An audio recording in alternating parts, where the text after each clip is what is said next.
that we done came from the bottom. Mad that we up, but I don't hear him talking. Started with knowledge inside of my noggin. We took a dream and then we started blogging. Put my city on the map now. I'ma say how it is and I don't back down. On the road to 100K, we finna act out. We gon' show them that we not just in the background. We the main event, we the main show. We the one that people always gonna pay for. FYF, we the best, no debate though. Number one sports channel, every angle. I'ma show them all how we ride. Best sports talk show, we not like them guys. We playing it safe while they feather the lines. We switching the narrative all the time. Like who to go in the game is not MJ. Kobe Bryant top 10, not what we say. I keep Elijah one is very overrated. Keep it real if it ain't fact, we don't say it. Now stable, we won't be ignored. We number one, especially when coming to sports. FYF bringing the heat here, of course. Where everything backed up with actual source. Everything backed up with actual source.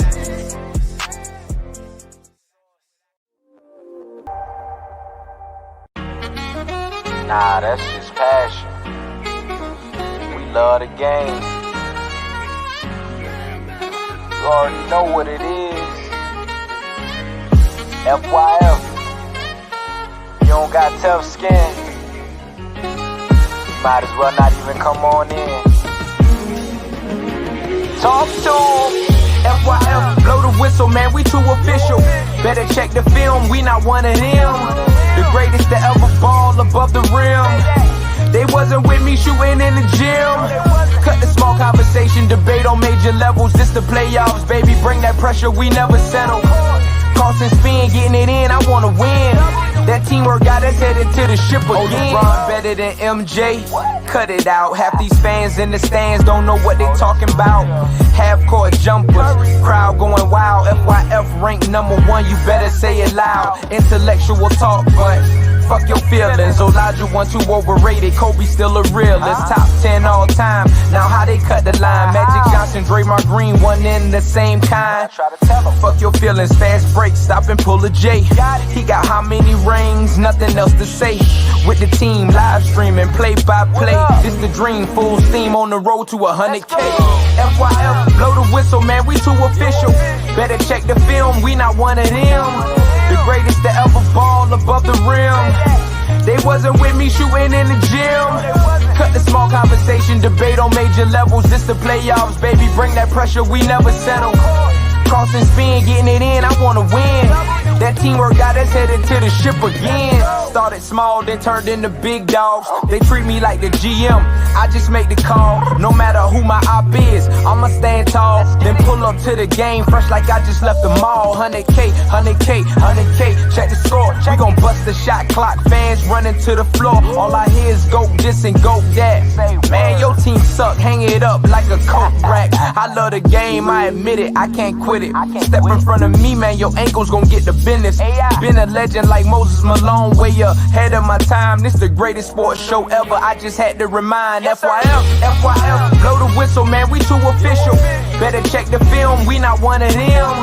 The greatest to ever ball above the rim. They wasn't with me shooting in the gym. Cut the small conversation, debate on major levels. This the playoffs, baby, bring that pressure, we never settle. Cross and spin, getting it in, I wanna win. That teamwork got us headed to the ship again.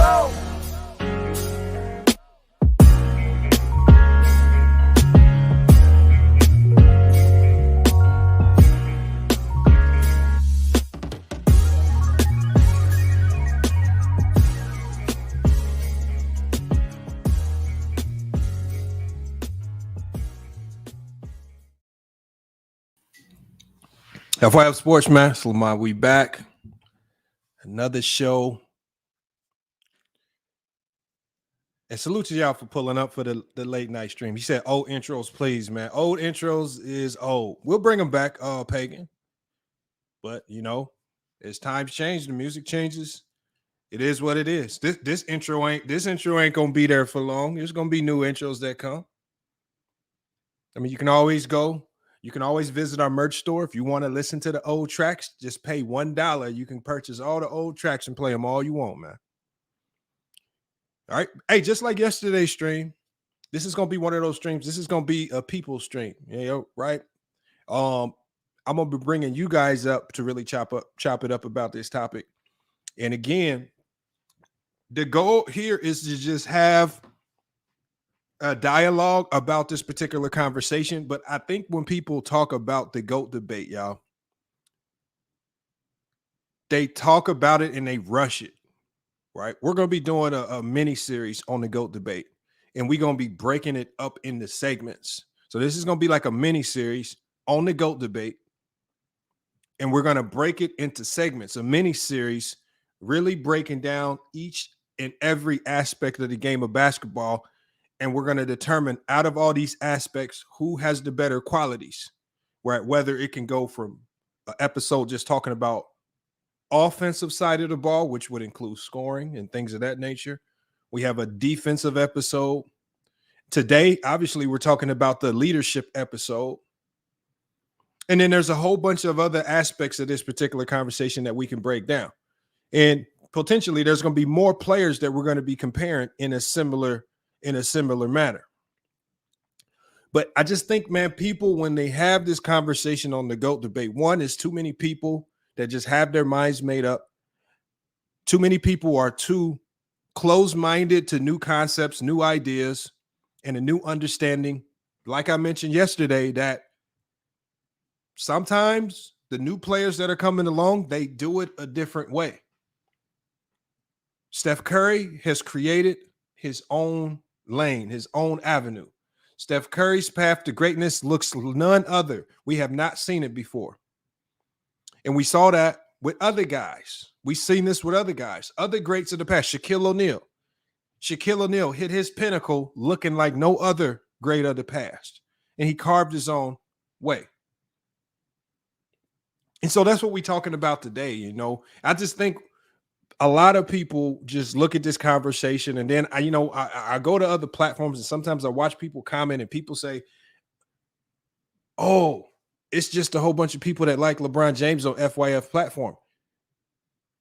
The one thing that I know is that the people that make those comments, whether you say it on this panel or somebody else's panel, you need to understand that you can be the person that changes that particular narrative. It just so happens that all of the people that support LeBron will support him loud, proud, and they're willing to actually pull up and speak about it on panels. And they just simply outnumber you guys. LeBron is still actively playing. His fans exist in today's game. The Jordan fans, most people who were Jordan fans are now turning 40, 50, and 60 years old. They're getting phased out. They're getting aged out of the conversation. So when people ask why we always continually having these conversations, one, we have this conversation so we don't completely forget the legacy of Michael Jordan, just like the people before us in these conversations forgot the legacy of Kareem, and they forgot the legacy of Bill Russell, and they forgot the legacy of all the other greats of the past. And this is why the people and debaters of the past like to try, when we talk about the Bill Russells and the other guys of the past, this is why they try to completely diminish that era. George, you are phased out. You're alive, but you're phased out as a fan. Right? When you pull up to these panels, George, there's really no one in your age demographic up on the panel. You're by yourself. And so that's why I say, if you are a Jordan fan and if you feel like you have strong points to speak about, don't run to the comments always and just type. Click the link and we dialogue about it. Brandon came up here yesterday, had a beautiful dialogue with Brandon. I think his name was Brandon Katz. Beautiful dialogue with him, even though we had opposing views. But that's because he actually hit the link and came up here. So that's the problem. So I implore people, this is a debate platform. The name of the channel, if you are new here, is FYF. That means fuck your feelings. Get your feelings out of it. Eliminate the feelings, right? We do a lot of things on this channel that annoy people, that get a lot of people's emotions invoked. We've made videos recently that have invoked the emotions of people. Those are not the people we really want to dialogue with. If you can be so easily invoked with emotion over basketball talks. Them ain't true basketball fans. People that get invoked full of emotion over basketball talks are generally the people that are pushing the most narratives. And that's what you have to start identifying. You got to start identifying the characteristics of people who try to enter these sports debates and they turn it toxic and they muddy the waters with narrative-driven logic. Like I was listening to Player's Choice earlier today. We listened to Mr. Moss talk about LeBron James. And Mr. Moss does what low-educated sports fans do. They go Google any particular game where the player you don't like does bad, and then you just regurgitate that, not understanding that we wouldn't be on these panels talking about these players if there wasn't some extended level of greatness that they displayed on the basketball court. We don't talk about LeBron because of 2011. LeBron doesn't have a massive fan base because of 2011. LeBron has a massive fan base because of all the other things he's done. And look, Marquavian Black, I won't even go as far as to call Mr. Moss a clown. What I'm saying is his basketball take is full of just low-hanging fruit with no context. Low-hanging fruit with no context. Like when I look to, for example, Marquavian Black, when I look to 2007, LeBron James gets his team to the NBA Finals versus the San Antonio Spurs, but they lose. As a fourth-year player in the NBA who was able to get his team to the NBA Finals and they fall short,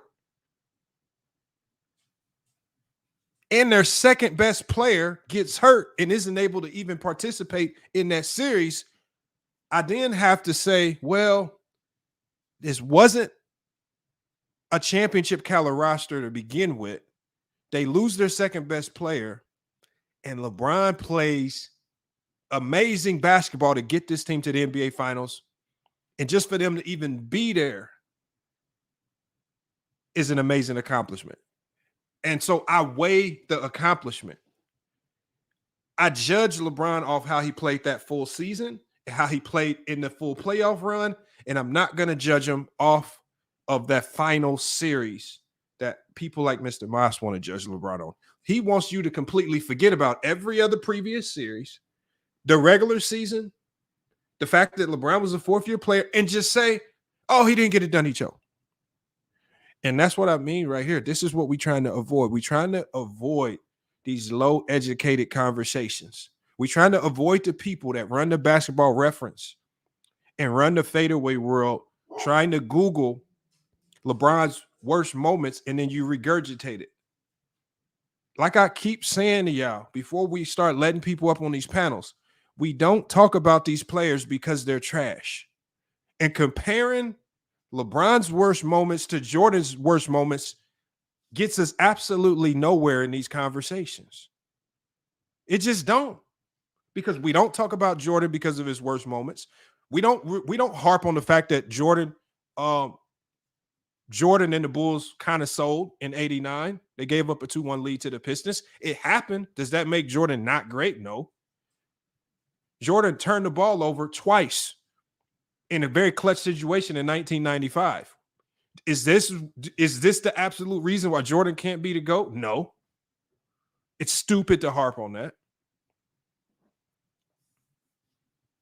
Wendell Scott says, cuz make a stream every day about LeBron and get views. Shaking my head, I'm out. All right. Okay. Well, all you got to do is look at my catalog and you'll see that's not the case. Because see, people like Wendell Scott are so amazing because I can pull up my last couple of videos. Watch this. And see, it's funny that Wendell Scott says he don't want to see no videos on LeBron James, but the only time he actually appears and comments in the panel is on a LeBron James video. Because Wendell Scott, you weren't here yesterday. I didn't see you chatting it up, and I didn't see you clicking the link, and you weren't here the day before. Right? When we talk about all these other topics, Wendell, where you at? But you so enthralled with LeBron James, you see his name in the video, and now that's invoked you emotionally, and now you've pulled up. Right? I can pull up. We'll just pull up my content. All right, Ticket TV versus Young Africa debate. FYF Sports exposes Ticket TV. 2023 NBA coaching carousel is another beater. Legend of Winning versus Kevin Durant is another video that was recently dropped. Was Michael Jordan feared by his opponents? That was another video we dropped. Right? 1984 final Celtics versus Laker game. We dropped that video. Jimmy Butler better than Jason Tatum. We dropped a video on that. Where were you at, Wendell Scott? And even if you go to our live streams, Wendell, where were you at when we talk about all these other topics? All right. When we talked about the 1995-96 Chicago Bulls versus the Golden State Warriors, where were you at, Wendell Scott? I needed you here. Right? NBA free agency winners and losers. Wendell Scott, where were you at? We weren't talking about LeBron that day. We needed you here. NBA SummerSlam debate. Wendell Scott, we weren't talking about LeBron that day. We needed you here. Ranking the top 10 scorers in NBA history. Wendell Scott, we weren't talking about LeBron that day. We needed you here. Wendell Scott. Wendell Scott says, Lamont, I got respect for you, bro, but you're always making streams about LeBron. Where are the streams about LeBron? I'm reading to you all of my most recent videos. Where are all of these streams specifically about LeBron? Wendell Scott. Where? I can keep going. Ex-NFL FSU wide receiver Travis Rudolph takes the stand. Can Nikola Jokic become the GOAT? NBA Finals pregame show. We had another live about Kwame Brown. We did another live about Vasily Lomachenko being robbed. Where were you at? These are the most recent videos. This is the content. We cover all these types of content. And all of a sudden, when we do a topic on LeBron, which we've talked about yesterday, and we're talking about it again today, now we just making videos on LeBron. Maybe this just ain't a conversation for you to have, because with you saying that, I know we had a live yesterday. Today's live stems from yesterday's live. So Wendell Scott, it's just funny how when we talk about all these other things, you ain't here. Mr. Winter says, do you get $1 for every time you say LeBron? I wish. And if I did get $1 every time I said LeBron's name, Mr. Winters, I would say his name all of the time. It's a capitalistic society. Just like you, Mr. Winters. You would do the same thing. If you got $1 every time you mention LeBron's name, Mr. Winters, you would be mentioning LeBron James 150,000 times per day. It only makes sense. Is that a fact, Mr. Winters? But see, the problem is, Mr. Winters, is I get paid to talk about players like LeBron James. I get paid by sponsors. I get paid in ad revenue to talk about the NBA. You talk about LeBron in a negative light for free. You have no real incentive to hate on LeBron. At least Ticket is incentivized to hate on LeBron. And there's a monetary outcome for it. You just hate on him just to hate on another man, and you get nothing for it. You just go to work the next day and you come home and say, I'm going to type LeBron James's name in the chat as L4 and 6 because I don't like LeBron James. And then you go back to work the next day. Mr. Winters, this is what you do. At least if you're going to do it, don't do it for free. Make a channel or something. Right? You got to respect Ticket because at least he monetized it. It's a capitalistic society. Capitalize off your hate for LeBron. LeBron would probably respect your hate a little bit more if you turned it into a business. He's a businessman.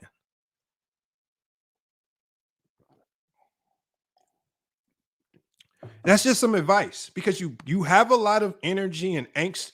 It seems to be a passion of yours. Turn that passion into a business. That's just good advice. I always allow you on the panels. Come up here, make your name, promote your platform, and we're good. OJ Clamp says, stop worrying about the haters, bro. No, I'm not worried. OJ Clamp, I address everybody. And Mr. Winters is not necessarily a hater. Salute to Mr. Winters because he's been a long-time subscriber of this channel. Even though LVZ blocks him every time he sees him, I have to go in and unblock him. Salute to Mr. Winters, man. Because at the end of the day, it's just basketball court. I have no issues with Mr. Winters because he comes in here. The one thing you got to respect about him, and even with Wendell Scott, is that they do come in here and they do just talk hoops. We might not like what they have to say. They might say some silly things from time to time, but they do talk basketball. And these guys, Wendell Scott included, are longtime subscribers of the channel. I'd be lying if I say I haven't seen him in the channel for the last couple of years. He's been here. I gave him a hard time today.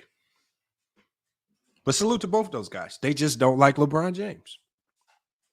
But the thing is, I welcome you guys to click the link more because I truly don't like it when the panel is unbalanced, when the panel seems to have 7 LeBron fans to 2 Jordan fans, and it's unbalanced, and it kind of feels like people are ganging up. I want the balance. And I don't want to have to start dropping the number of participants on the screen to keep it balanced. We should be able to have 10 people up here and keep it balanced. No, Liddy, and I'm not necessarily defending LeBron. I defend common sense logic. That's all. That's all. I don't mind that people pick Jordan over LeBron. I just want you to have logic that you can apply, and it works the same with Bill Russell. I want you to have that logic, and when we apply it, it works the same with Kareem Abdul-Jabbar. I want you to have a logic that's at least works with more players than just LeBron, and that way I know it's just not purely based out of hate. And that's true. And look, we got Bang in the chat. Look, Bang, we got to get you on here, Bang, Bang. Oh, my bad, lady. Bang. We got to have you up here for the head-to-head debate. Please. Can we get one head-to-head celebrity head-to-head debate out of you, man? This is a celebrity match. It will be the highlight event of the evening, right? Feature. And we will pair you up against some of the biggest LeBron James haters that we can find. And Bang, you got to remember the last time this happened, it created one of the most epic moments on this channel. We got to do it again. But today, y'all, like I said, man, and before we get started, man, salute to the people that joined the Discord. We're going to be doing a lot more on our Discord. Like I said, and the Discord is also another way for me to notify you guys of things that we have going on with FYF Sports. Like I said, the event with Players Choice has been rescheduled to August 8th. So they did get, obviously some things, technical issues that they got worked out. The event has been rescheduled. It will be happening on August 8th, first week of August. So again, to stay up to date with all the topics, make sure y'all join the FYF Sports Discord. Just another way for me to keep you guys in the loop with what's going on with the channel, man. Because like I said, we are going to be extending our content over to Roku TV. Just working out some of the promotional details right now. So again, like I say, some of the best content you might find other places. Or what happens is if we do lives, the lives won't stay up. We'll private them and then we'll put them over on Roku TV. All right. But let me get this link in the chat, man. Make sure y'all hit that Discord. Like I said, join the Discord, man. Love to have you guys in there. So we can have the good debates, the conversations, and we can shoot y'all them notifications. Did FYF game ever happen? No, it did not happen, Mar. when COVID hit, COVID screwed up a ton of different things, man. And you know, we had to reschedule twice because of COVID. And then once we did get a date set and we got a venue selected, all the participants that we thought we would have just started dropping like flies. And so when people started dropping out, we were just losing money on booking hotels for people and things like that. So it just started to turn into just a big loss of money. And I didn't want to just go grab 5 random guys and then grab my guys and we just hoop, you know. OG Clamp. Hey, I mean, if I can't hoop, like I said, I mean, I was just a walk-on. I walked on at a D1 school. That's all. I'm just a walk-on. I was in the gym today, though. I put up about 1,000 shots, though. I got shots up today. My hand is back to normal. Yeah, a lot of y'all know I broke my thumb in 14 places due to a dog bite. My hand is back right. And OG Clamp said, been busting your ass since Purdue. Hey, I don't remember it. Hey, you come on the panel. But like the thing is, if you hooped with me over at Purdue's campus, then you know my game. You know that I probably did drop a few threes in your eyeball. Because I don't recall anybody clamping me. I don't recall anybody clamping me at Purdue. Oh no, that did not happen. Salute to Nicholas Brown in the chat. All right, y'all. Let me get this link for y'all. I'm gonna drop it in here. And what we're going to be talking about today is the leadership qualities of both these guys. Right? We hear a lot of people talk about Jordan's a better leader than LeBron. Right? A lot of people say that. But have you really sat down and broke down the leadership qualities of both of these players? Have you really heard anybody have a real discussion just about the leadership and not mix in all this other nonsensical stuff? Let's talk about the true leadership qualities of both guys. All right. And that's what we're going to be doing today. I'm going to give you guys some notes that I took down about both. No, bang. We're not talking about doing a debate tonight. Not tonight. I'm talking about doing it later in the week. Later in the week. But we talking about the leadership qualities. All right. There's a link in the chat. As that link is dropped in the chat, I'm going to be running through some things that I felt are positive leadership qualities and negative leadership qualities of both guys. And if you guys have some stuff that you want to add to the list, then you could add it and talk about it and break it down and then give us your thoughts on who you the better leader and why. Once it's your turn to chop it up. All right. And I see you in the back. I see a couple of you guys in the backstage. Hold on 1 second. As soon as we get about 5-6 people in the backstage, I'm gonna start letting y'all in. Salute to y'all. So we talk about Michael Jordan. We're going to try to speed through these things so I can get the people in the backstage up. Positive leadership qualities. What are the things that made him a great leader? All right. Competitive spirit. This is what I said about Jordan.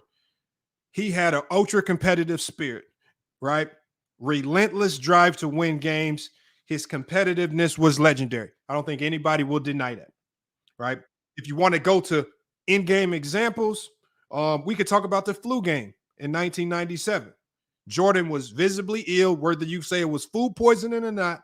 He still managed to score 38 points and lead his team to a victory, right?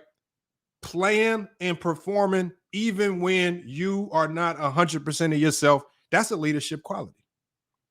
Confidence. Jordan had immense confidence and self-belief, even if it was delusional. You got to be ultra confident if you're going to be a leader. Determination and resilience. Even when faced with adversity, Jordan never backed down. Jordan didn't back down. We talk about how Jordan got beat up by the Pistons and the Celtics. He did get beat by those teams, but he never wilted. He never backed down. You got to give him props for that, y'all. These are the positives that you can even take from Jordan, even when he was losing. It's a positive leadership quality. And then I think the fourth thing that I think he had extremely high standards, right? He was known for setting high standards for himself and his teammates. And this is what ultimately led to the elite level of play for everybody in his circle. That's a fact with Michael Jordan right there. Now, we go to Jordan's negative leadership qualities, and when I get to those, I'm going to go ahead and let you guys up. We got 3 people in the backstage. We're going to go ahead and let y'all up. Salute, appreciate y'all pulling up. Let me get to Michael Jordan's negative leadership quality. I feel like at times Michael Jordan was overly competitive. I feel like Jordan's competitiveness did cross into obsessiveness, and it was detrimental, right? He was known for the tough love approach with his teammates. He was hard on them in practice. We saw this in The Last Dance. And then the real life example that we can use is him punching Steve Kerr in a heated practice session. That's an example of a poor leader. High pressure leadership.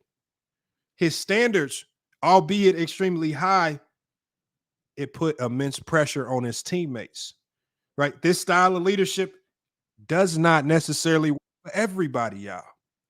It doesn't. As much as we applaud it, it doesn't work for everybody.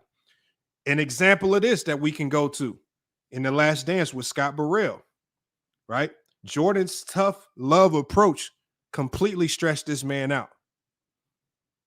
And we see all of the players that left the Bulls and then had negative things to say about the Bulls and Michael Jordan when they did leave. Another negative aspect of Michael Jordan, inflexibility, his drive to win, and his standards were so high at times, he lacked flexibility, right? He had a specific way that he wanted things done, and he didn't always consider other people's perspectives or methods. He was inflexible, and you have to break that down how you may, but I think it was a negative attribute. And the fourth, I think he lacked empathy. I think leaders must have to have some level of empathy. And then Jordan, his hard driving style, he really rode his guys tough. It did work for some players.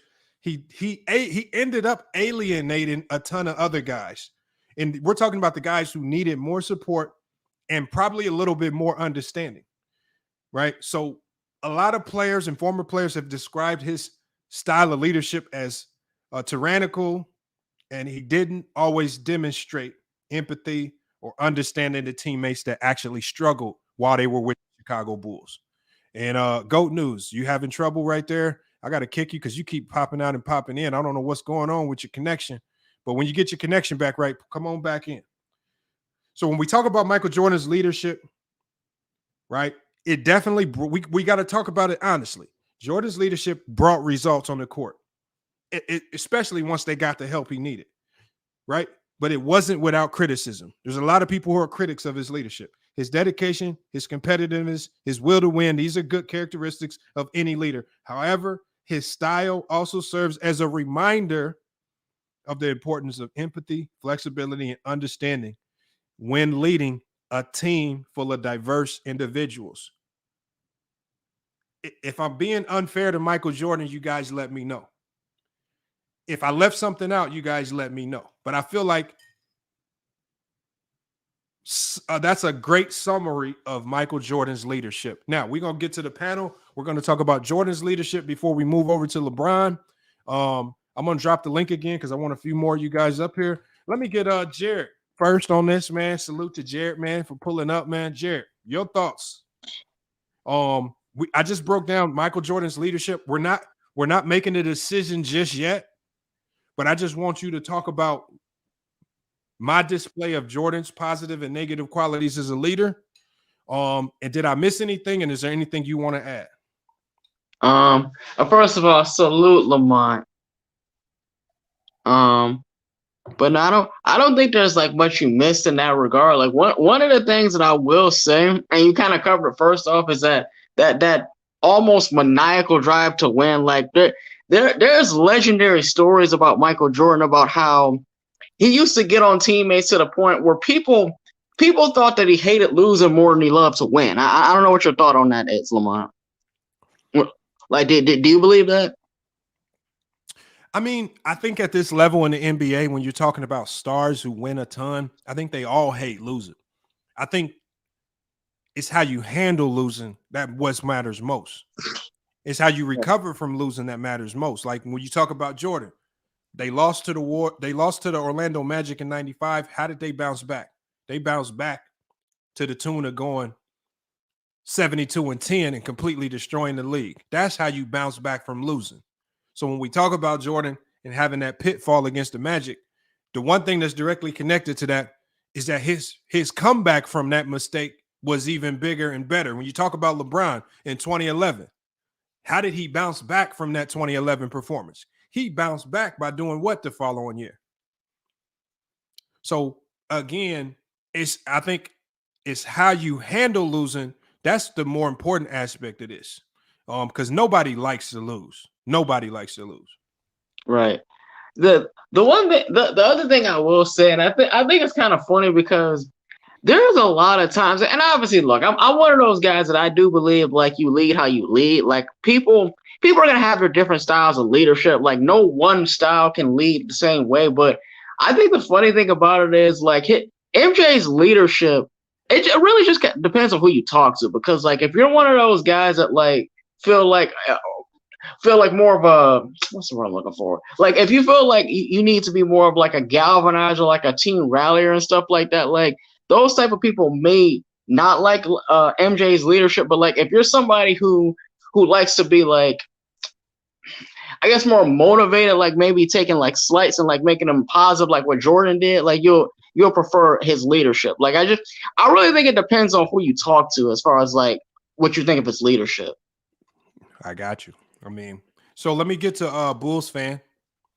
Bulls fan sounds like he's a Bulls fan. Sounds like he's a Jordan fan, man. Hey, you heard me break down Jordan's leadership qualities, the good and the bad. Did I miss anything that you want to add? And what's your breakdown on Jordan's leadership, man?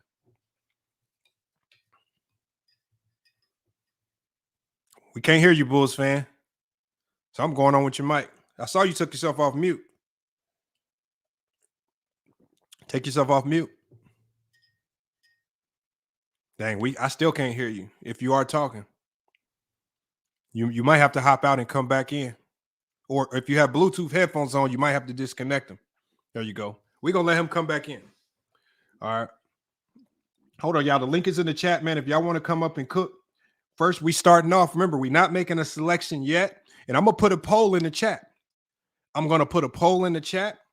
And remember, what we're going to do is we're going to decide today who is the better leader, Jordan or LeBron. And then as we get through all of these aspects of both of these great players, we're just going to start tallying up points.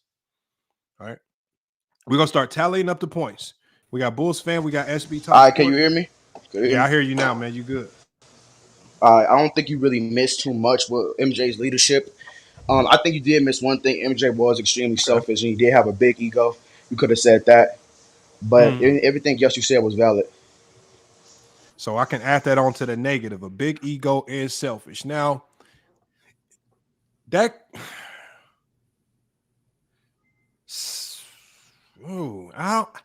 selfish in what? If we're going to be honest with Jordan, because I don't want to just completely slam Jordan with negatives, right?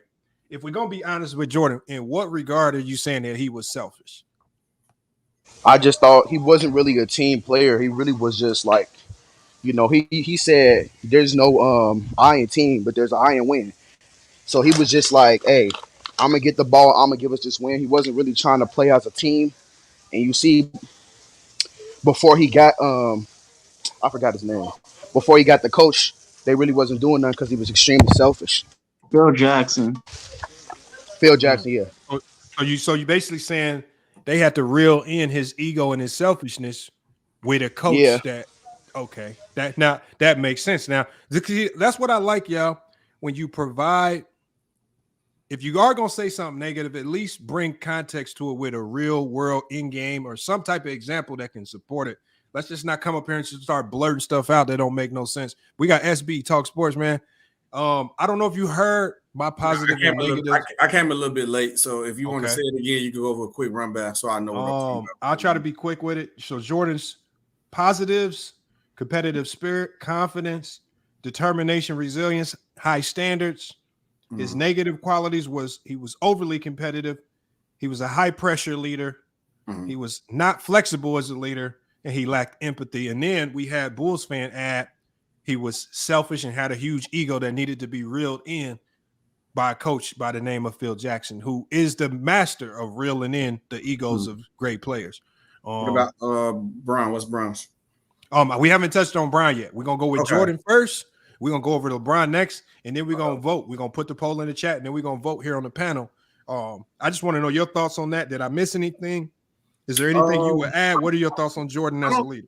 I don't think the ego thing needs to be added because every great guy from that point, especially LeBron and Jordan, they are like, when it comes to basketball, they are psychopaths, bro.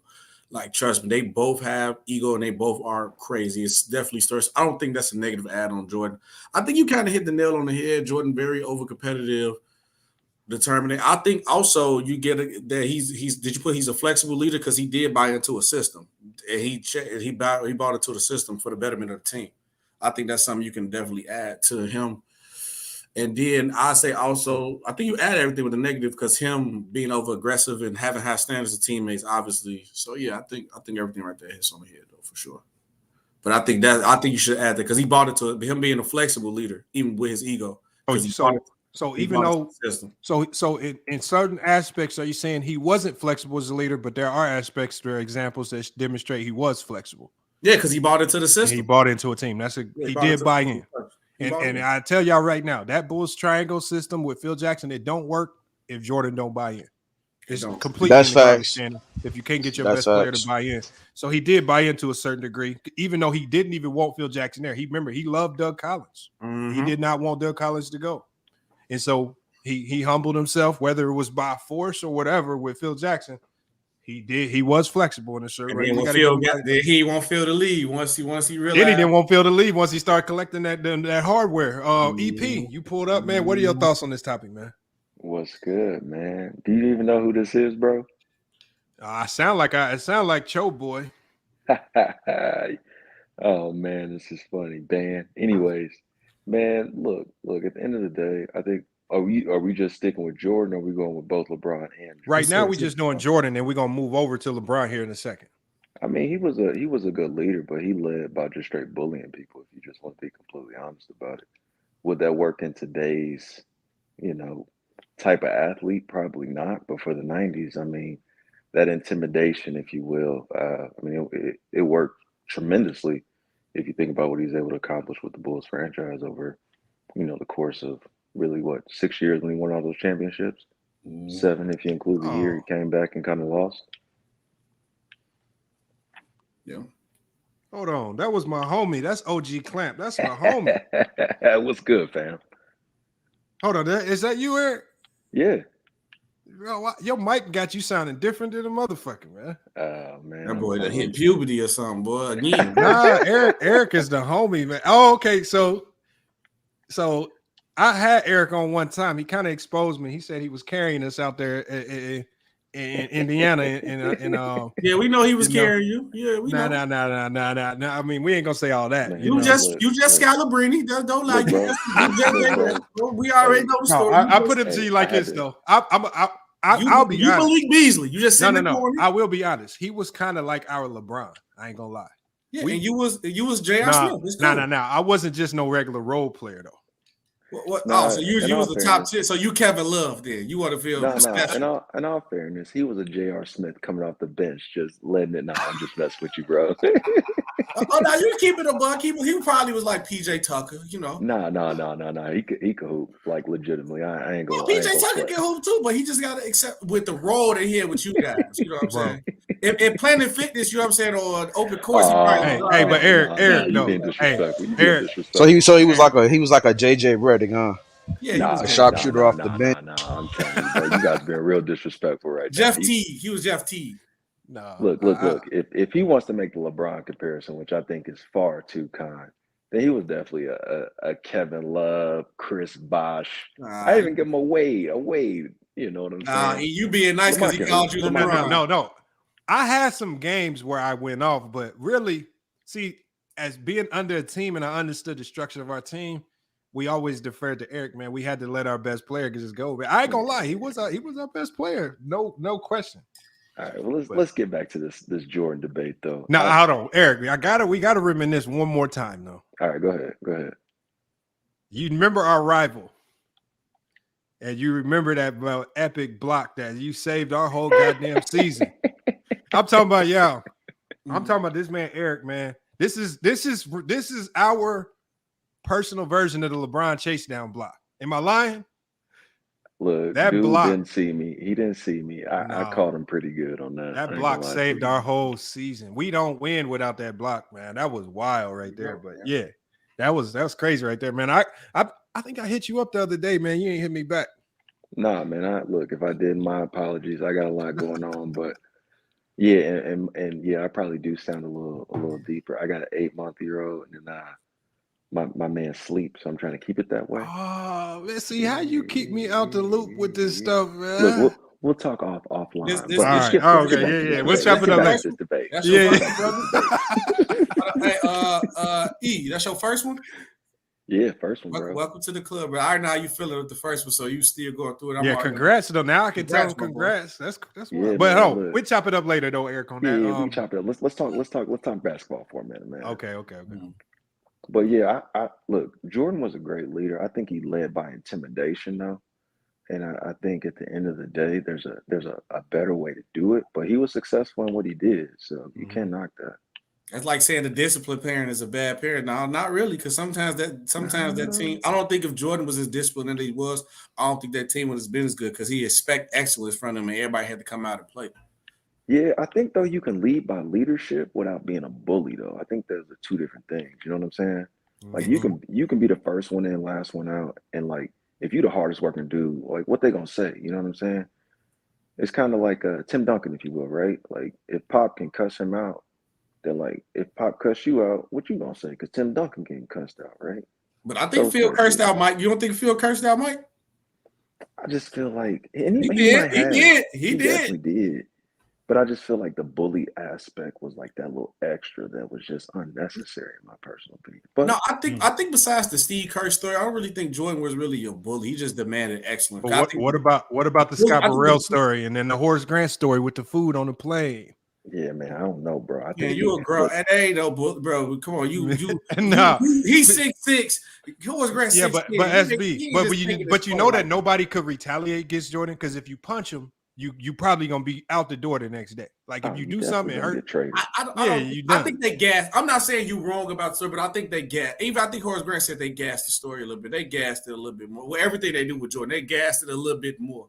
He probably jokingly like took his play. But Jordan produced The Last Dance. You saying he gassed his own bullying stories?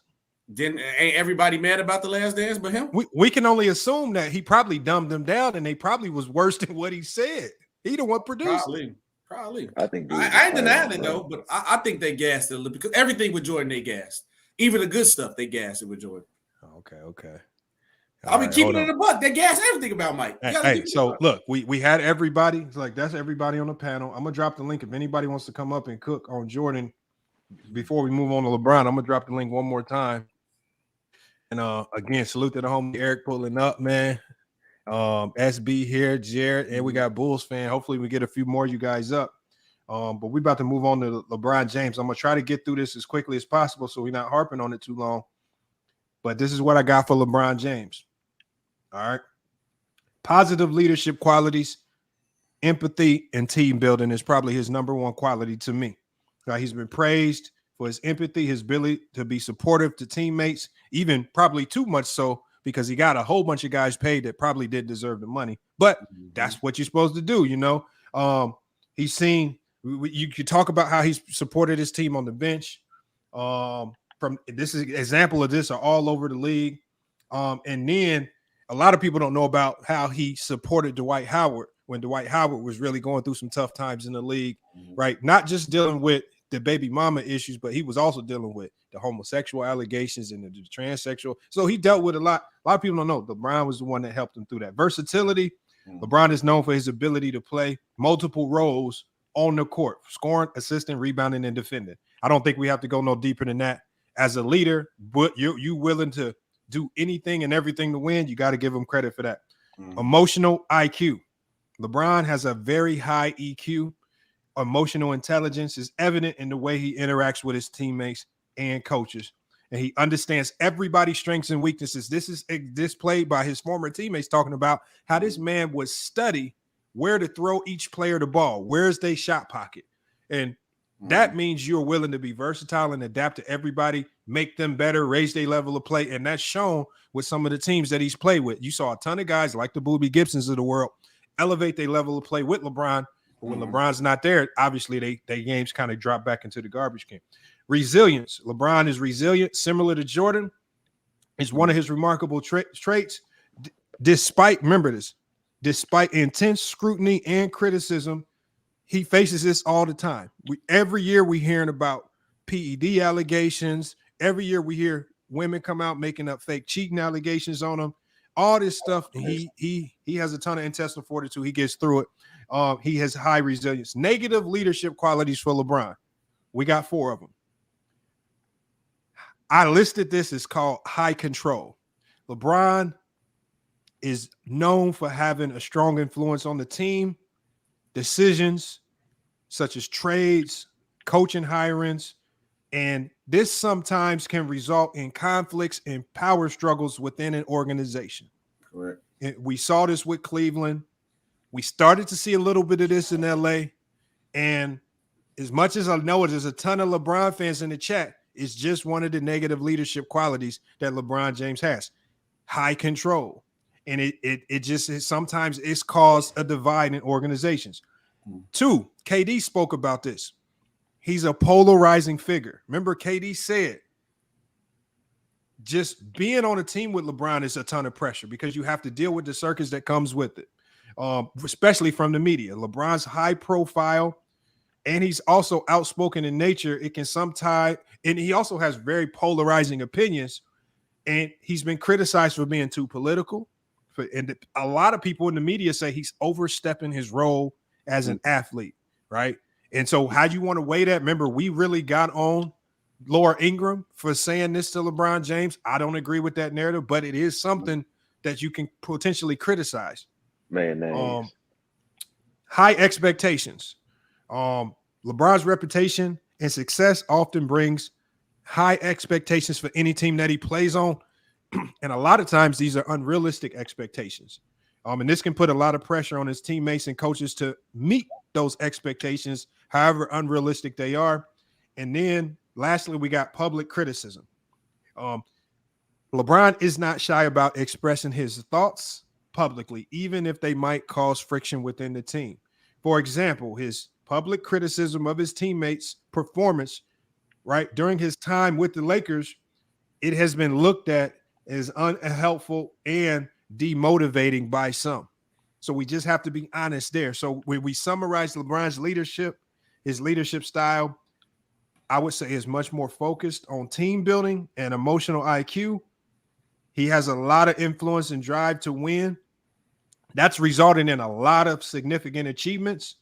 But his leadership style is also a good reminder that there is a need for balance between driving success and then maintaining team harmony, as we talked about with some of his negative attributes. We're going to open it up with you guys. I'm going to go ahead and bring Diamond Lion in. I'm going to actually, since he just joined, I'm going to let Diamond Lion jump off on this first. You heard the positives and negatives on LeBron. Did I miss anything? What are your thoughts on it? And just kind of break it down for us, what you think about it. All right, y'all can hear me? Yeah, we hear you. All right, so salute to everybody on the panel. Salute to you, Lamont. Congratulations. I think you already had 100K, so that's what's up. Appreciate that. What I think, yeah, 100K is crazy. 100K is crazy. So I don't think you missed anything. The one thing I wanted to pose to you and to the panel was, do y'all think that some of that high control character flaw that LeBron has comes from being in such a chaotic situation first coming into the league? Like, do you think he has like this reflexive mental defense mechanism to where he tries to control the situation because he was in a situation that was just wild as hell for like 7 years? It's his IQ sometimes, but this gonna sound crazy to say. Sometimes LeBron is too smart for his own good, and he understands too much is going on, and that's the problem. It's his IQ, bro, because he understands the game so well, so he's looking at every aspect. And sometimes when you on a path to a goal, you don't realize who toes you stepping on or who you might look bad on when it comes to that. So it ain't really chaotic. It's just his IQ, bro. Oh, yeah, I can feel that. Yeah. All right, we got Eric. Let me hear from you, man, on this one, man. What are your thoughts on LeBron? So, I mean, if you go through his four supposed weaknesses, Mm-hmm. and I don't even know, like, can you name them real quick? So let me pull them Just up. go, The yeah. ones that we identified were high control. Okay, so He's let's go point by point. So high okay. control, right? Yep. All right. So if I'm LeBron James, let's just think about some of the doofuses that are actually running teams out here, right? Mm-hmm. The Timberwolves, their general manager, for example, trades all that for Rudy Gobert. Like, would I really trust LeBron James or that general manager? I'm gonna pick LeBron James, right? Mm-hmm. There are so many examples of general managers that make idiotic trades. The whole trust the process narrative, and then they go and they mess up the Markel Fultz thing and don't get Tatum. Then they give up Jimmy Butler for nothing, right? You can even look at the home team here, right? Malcolm Brogdon, they give him up for a ham sandwich, right? So at the end of the day, I'm going to trust LeBron James' IQ and ability to really identify talent since, well, everywhere he's won or he's went where he's been able to do that, he's won a championship. The only time he didn't was in Cleveland when, of course, Dan Gilbert and that crew was running things, and those fools couldn't put any type of championship roster around him. So I don't even know if that's a weakness, to be completely honest with you. I'd be curious to hear other people's thoughts, but Can that's I just my speak on that? personal I think opinion. it's a weakness, Yeah, bro. hold on. I think it's a major weakness because, like, Okay, go ahead. imagine if you're a I'll player let and you you're on finish. that I'll let you. team, and I'll if you let play bad, you finish. imagine if my fault. Go ahead, Imagine if bro. you're a player and you're on that team, right? And as soon as you start playing bad and you're not playing to the expectations that LeBron sets, because playing with LeBron, Hold on, my bad. Go ahead, Bulls fan. My bad. That was on me. all playing with LeBron is extremely hard. If I'm a Hmm. player and I know for a fact that I'm going to get traded, like if I'm going to get traded and you know for a fact LeBron's going to approve it, I'm going to look at you a little different. Like, dang, you just going to let me get traded like that? That's what I'm saying. I don't really. It's definitely a negative because as soon as something bad happens, you know for a fact LeBron is like he's going to want to trade you, and I feel like that's a major negative. Sometimes he's a Mm. little bit too a little GM instead of just Hmm. being a basketball player. He's a little bit a little GM because it's a lot of times LeBron James made trades. I'm gonna say he's not a GM, but he definitely approved of a lot of trades that did not go his way and that went really wrong. And yeah, Sure. And All right, so I got a counterexample to that. So what about Chris Bosh when he first started playing with the Heat? You know, he came from Toronto. He played terrible in those first, I don't know how many games. Got it I together. was saying, I was going to add to that point, because that's my point. I think Lamont missed stuff with adding his weakness to LeBron with his leadership too. Also, his passive aggressiveness as a leader. Like he's not a physical bully, but he's a verbal bully sometimes. Even perfect example, No, I did mention that. verbal, okay. Because I like even Yeah. a perfect example with Shumpert when he showed like how LeBron tell people do their plays. Because like I said, it's IQ. So he'd be like, he'd say, "Hey, bro, go ahead, Shump, get to the corner, get in the corner," like stuff like that. And he said, Mhm. Shump, no, he can't. He reacted like, "Bro, who you talking to?" But this Bron, I can't ball off on him. So you got to do what he told. And I also think LeBron, like what Jordan had was to buy in. LeBron doesn't buy into a system. Perfect example, Chris Bosh sacrifice his game, but LeBron never really sacrificed his game. Only time you might say he sacrifices was the first year with the Heat because he had love enough for D Wade not to step on his toes. But that's because his relationship with D Wade. If he didn't love D Wade like he did, he'd try to take over. LeBron has never bought into the system, and I believe that's a definitely flaw in his leadership because he wants to control everything. And like Bulls fans say, even when it comes to off the court stuff, and I think he takes on too much of everything instead of focusing on the main goal. And then also it looks bad when they feel you got control of the team. Then the whole fan base on you saying that you're playing bad. So now everything go full circle back on LeBron. So now it's hard. Then you see it on the court, the product on the court. And then also now you sacrificing your game because now Chris Bosh was a versatile scorer. And now he's going to a corner shooter. So I think that's something that needs to be added, like his passive aggressiveness and also his willingness not to buy in because he wants to control everything. See, I don't know about the necessarily not buying in, but I am with you on the passive aggressive. I think he plays the media a lot of times, and it is weak, Mm. right? Just had a conversation behind closed doors Mm-hmm. versus doing that whole, well, and then we got to read and kind of decipher what you actually mean in His your Yeah. body messages. language could be better sometimes. That too. Yeah, I agree with that. Because you got people oh in yeah, the that's comments, true. people in the comments will be like, "Oh, like Key right on cue. LeBron is a system. They be like, bro, in the system, and he don't need no coach. And that makes no sense. Every player needs a coach. Y'all don't play basketball enough. Y'all know no matter how good you is, you're going to need a coach at some point, at some time. Because team's going to scheme and take you out your game plan. Now, a coach got to get you in a position, a better place to score, and be a better basketball player. Because I know y'all been in a position where y'all dominated, and it feel like you didn't need no coach on both of y'all levels. And then you got to a point where, all right, this team got on y'all. Now the coach needs to do something to help you get your game going. Because it's not a 1v1 game. It's a 5v5 game. Right. You speaking nothing but facts with the coaching as well, because with LeBron was like so controlled. If he tried to fire great coaches like Ed Spoelstra, like Mike Brown, and we see they went on to become really good coaches in the league. So that's definitely a major flaw.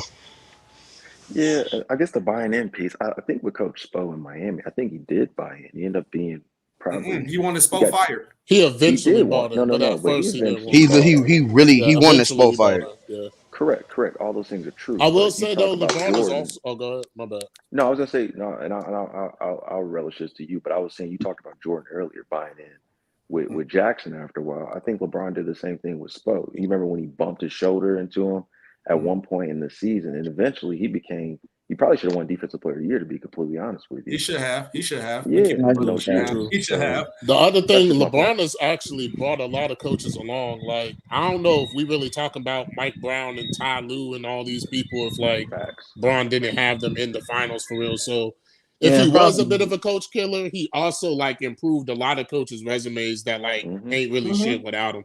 He put him on the map. Agree, but sometimes playing with LeBron as a coach, you don't get credit though, because he was like, say if like Spo was doing a good job, because of LeBron, you don't get no credit as a coach. Like Spo didn't get his credit to after LeBron left. Mike Brown didn't get his credit to after he left LeBron. And Ty Lue didn't really get his credit to after he left LeBron, which that's not LeBron's fault, so I won't count that as a flaw. That's just his fan. I see what you're saying though.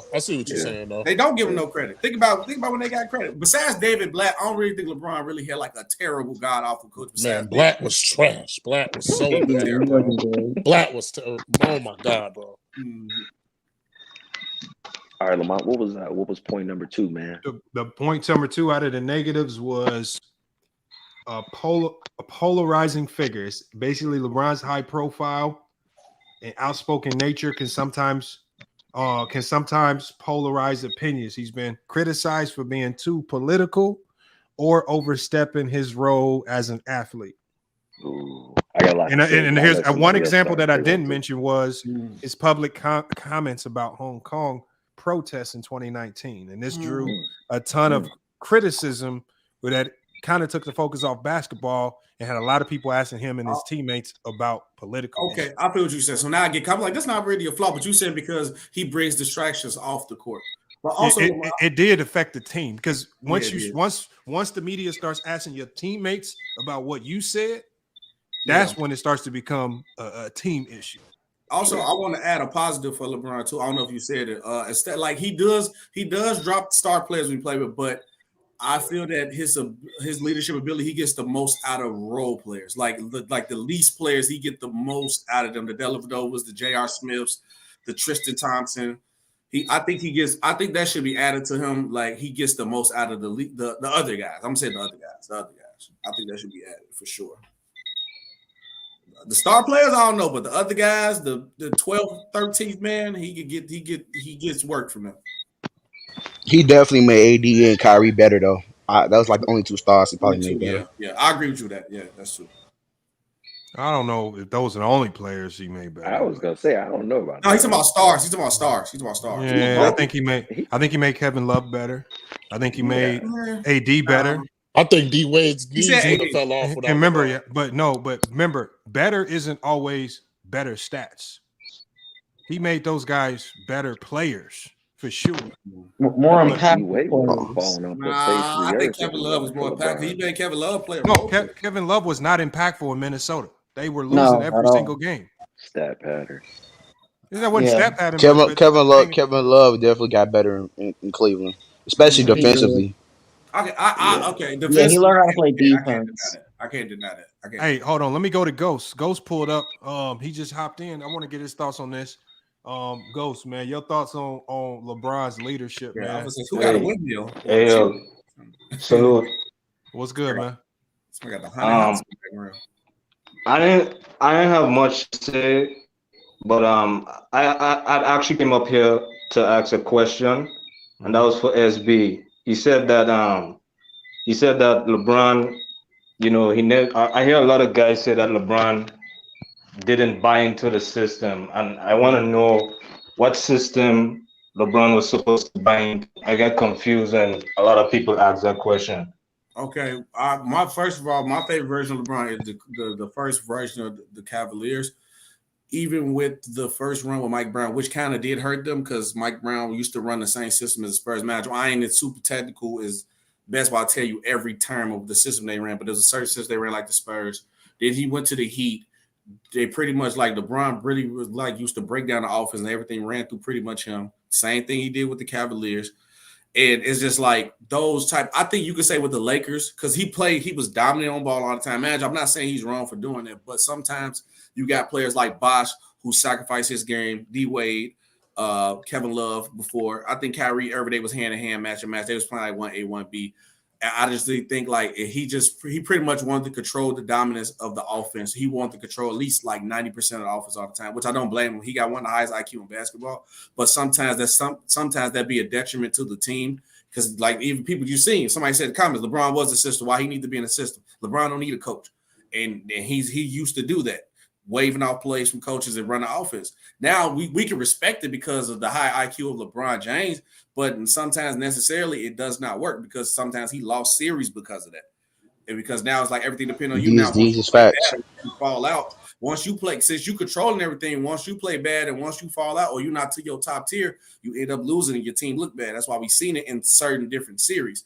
So maybe if he did buy into the system and maybe like, all right, early on in his Heat days, maybe he added a post game to it, or maybe play a little bit more off ball so they can get you in position to score instead of just trying to dominate the ball. Because I know you're a great playmaker, but we need you to score this time. All right, now I know you want to score this time, but now we need you to play make. And that's it. Like that's it. The same thing with like Jordan, like when he went through his system before then, and just want to dominate the ball and score. Now Phil Jackson like, nah, we're gonna get you in position to get the ball. You might do your dance, but we need to put you in different positions and get other people active with the ball and let everybody play their role to a top tier to a T. And I think that's the problem where LeBron didn't buy in.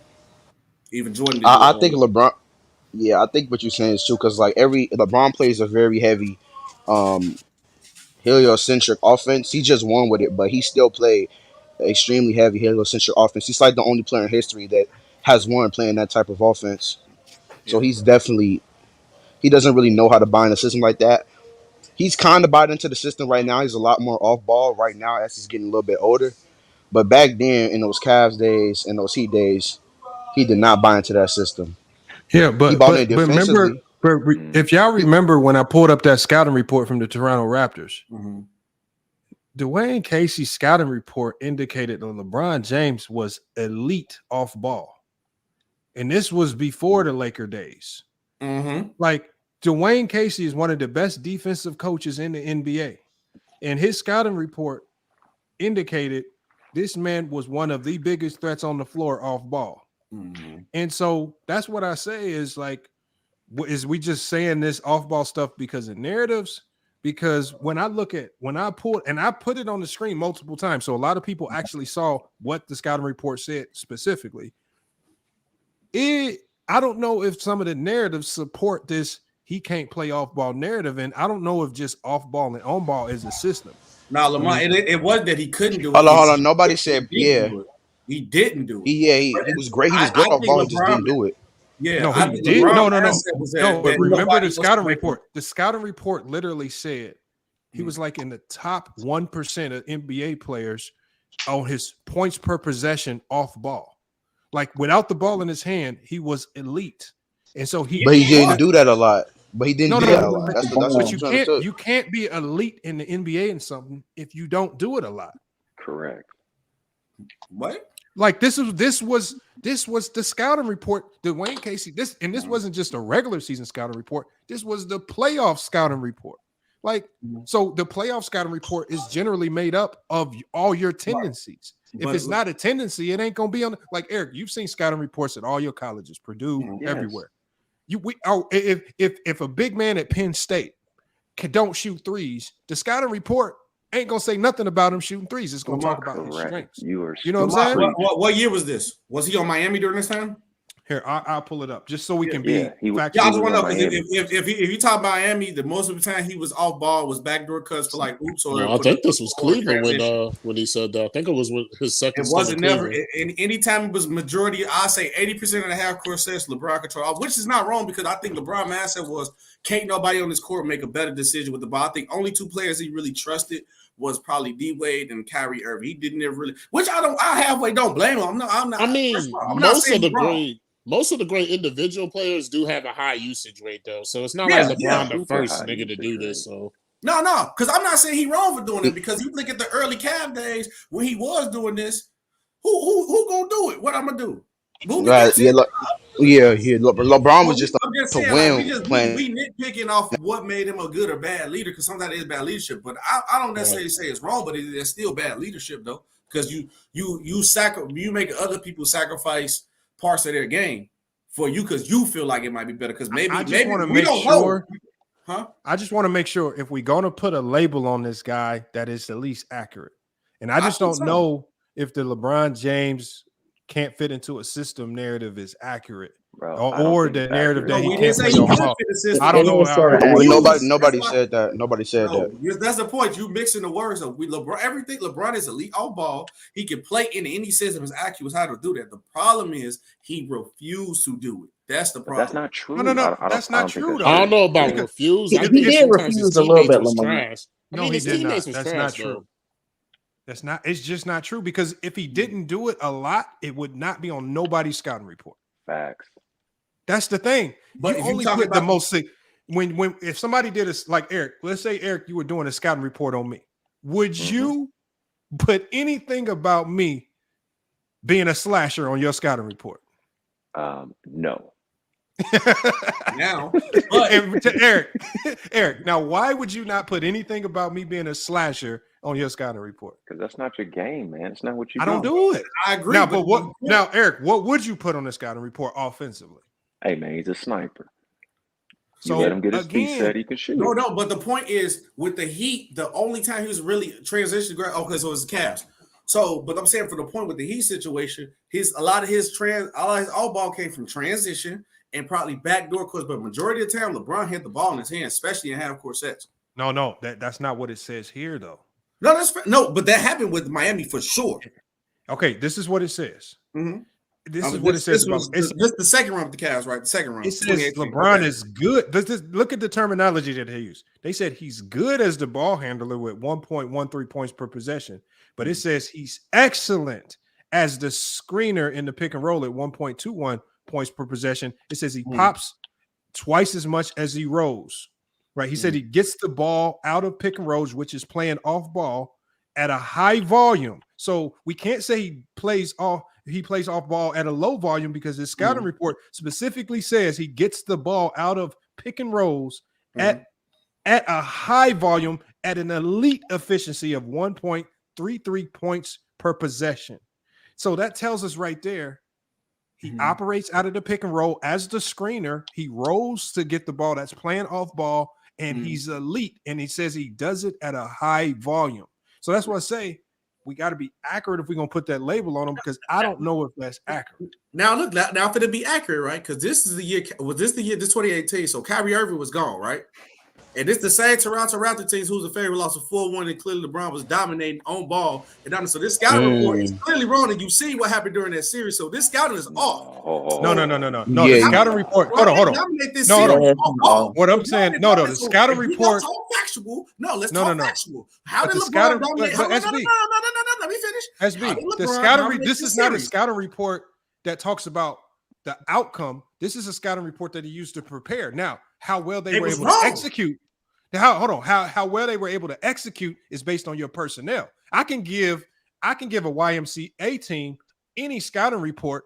They ain't gonna be able to execute against a D1 college team. It don't matter. So you got to have the personnel to execute. But the scouting report is about his tendencies over the course of an entire season. That's all I'm saying. I'm not saying that they were able to execute it, but these are his tendencies, and it gives the numbers to support it. Yeah, no, because this is the dominant Bron, but I'm just saying we taking the scout report from a series where LeBron completely. This was probably LeBron went ultra instinct Super Saiyan, and it wasn't no definitely he was just off ball because he didn't have Kyrie Irving. But does that still? But does that negate? Does that negate? Does that negate the information? He even got a red spot on the court where he had a game-winning shot from when they said LeBron is weak at on this scout. Because you can't necessarily, I'm not a scout, but you can't necessarily just say this is truth and law because scouts have been wrong. A lot of scouts, it's a lot of negatives here. A lot of times. No. It's mainly off stats too. No, y'all. Scouting reports are generally extremely accurate. The problem is what goes wrong with scouting reports is the execution. Yeah, that's what usually goes wrong. Coaches, man, that guy was coach of the year at that point too. Bro, it say LeBron was a below average defender on ball, and in the playoffs he was a top. He I ain't gonna lie, during the season he probably was off, but that literally said LeBron was a below average defender. The report's based off the regular season, though, ain't it? Well, he wasn't defending in 2018. Hold on. Yo, FIF, is this during the season or just the playoffs? It's a playoffs.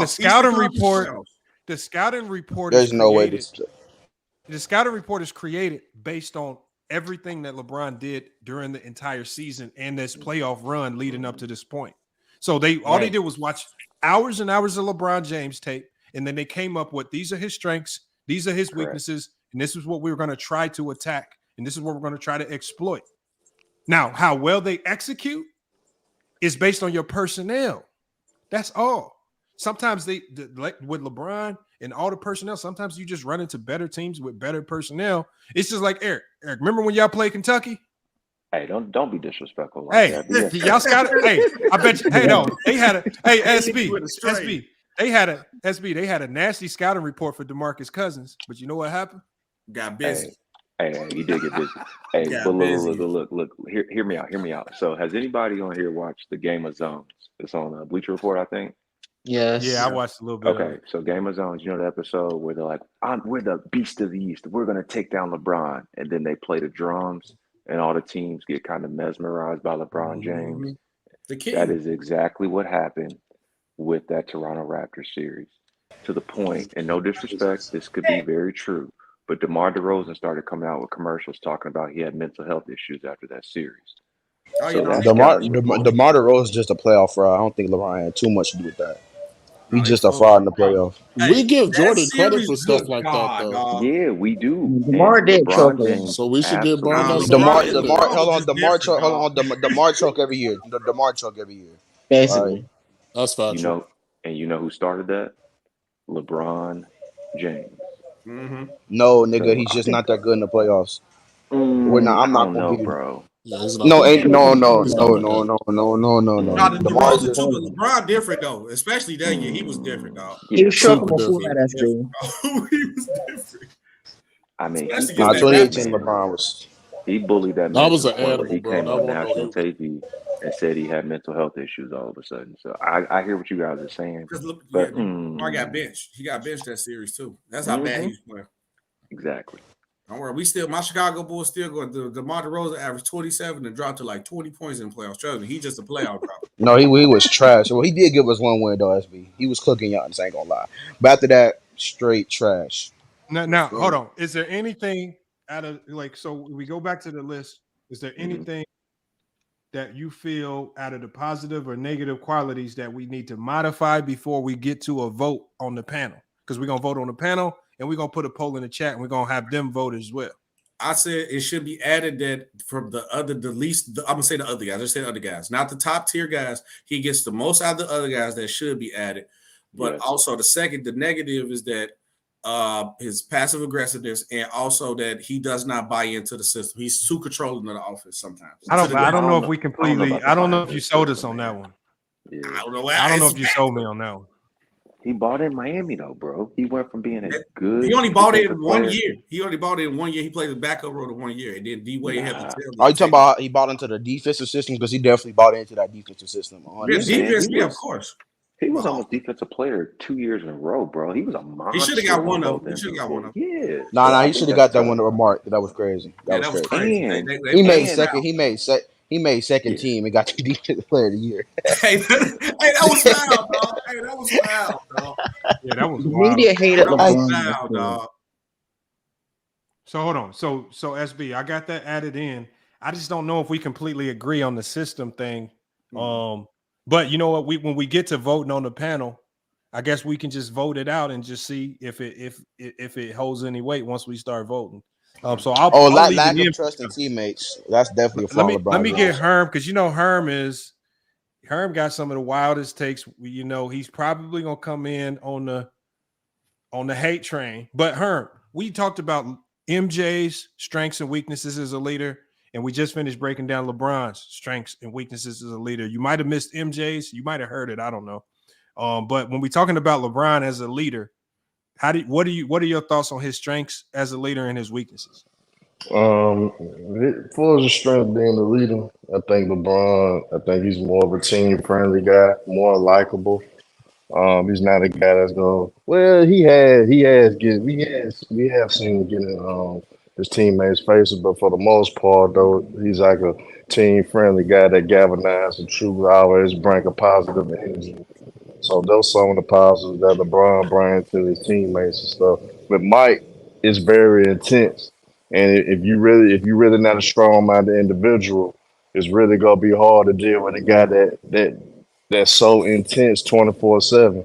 You know what I'm saying? Especially around the time when the nigga like in the late '80s and early '90s before he won that first chip. He was so intense. A lot of guys really wasn't feeling him. They didn't like him. You know what I'm saying? Like they respected him as a competitor before it's personally likable. Jordan was a personally likable. You know what I'm saying? It's documented with certain teammates that he had. They respected him, but they didn't like him. They felt like he was an asshole. They felt like he was too hard. With LeBron though, a lot of his teammates, he's very likable. A lot of guys like him as a person. So there's the positives and there's some of the negatives when it comes to those too. So everybody got their different leadership styles, and obviously it worked for both guys. No matter how we may view their approaches, it worked for both guys. They both had a lot of success with the way they approach the game and the way that they lead their team.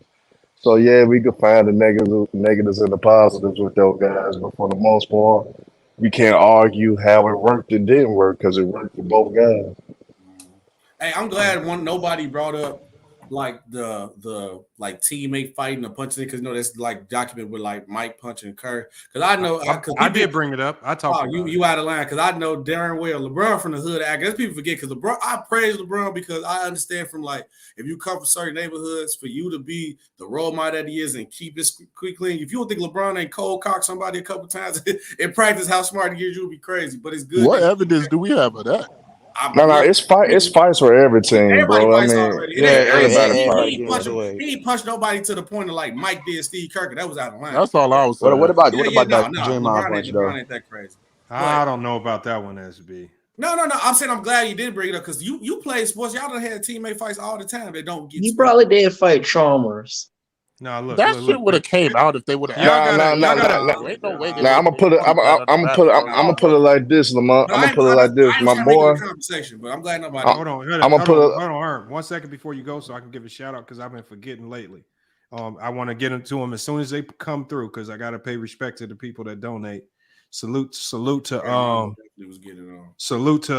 Max in the Cash App, man. He says for MJ, is not over LeBron, and then salute to Malcolm in the Cash App, man.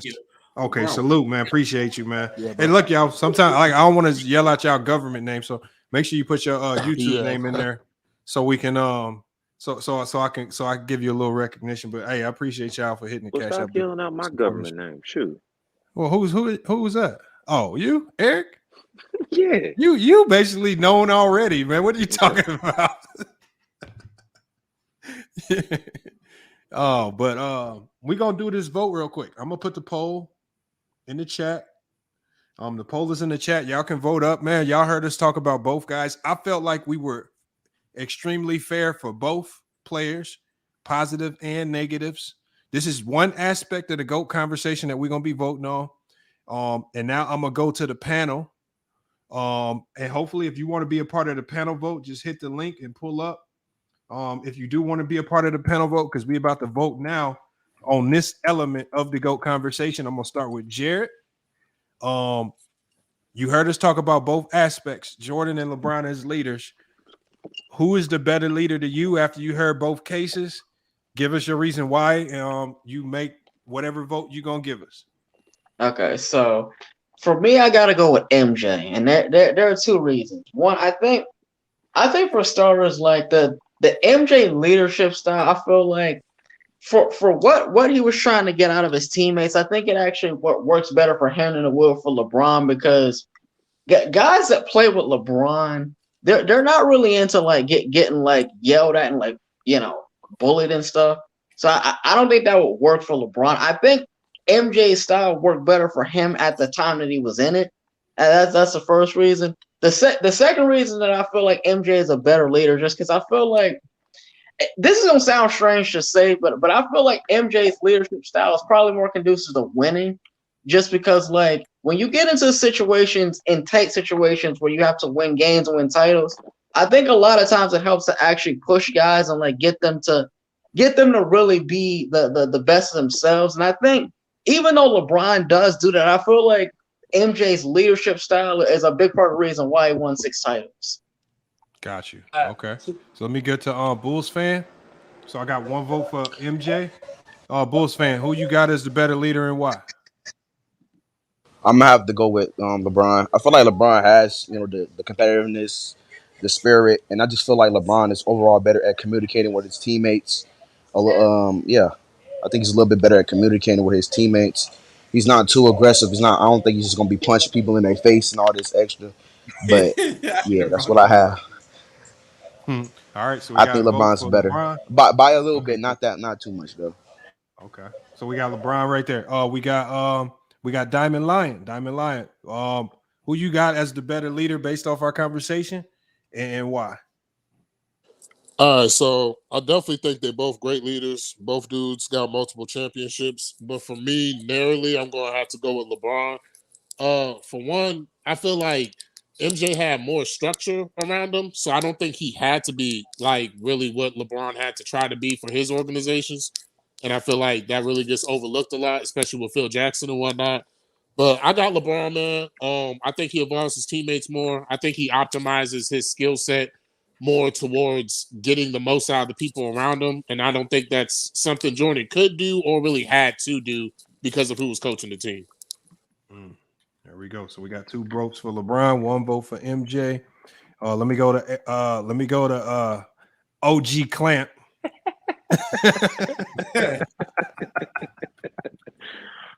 Yeah, so I'm gonna vote LeBron on this one. I just think that his leadership style is more conducive to more types of personalities, right? Jordan had to have specific types of personalities on his team to win. I also think that LeBron James just overall won more. Now we want to talk about finals. I'm sure there'll be another debate, which I'll happily join because I think that the teams that Jordan played in the finals were inferior compared to LeBron. But I just think overall LeBron's a better leader. Not to say that, you know, Jordan wasn't successful in what he did, because he obviously was, but my vote just goes for LeBron on this one.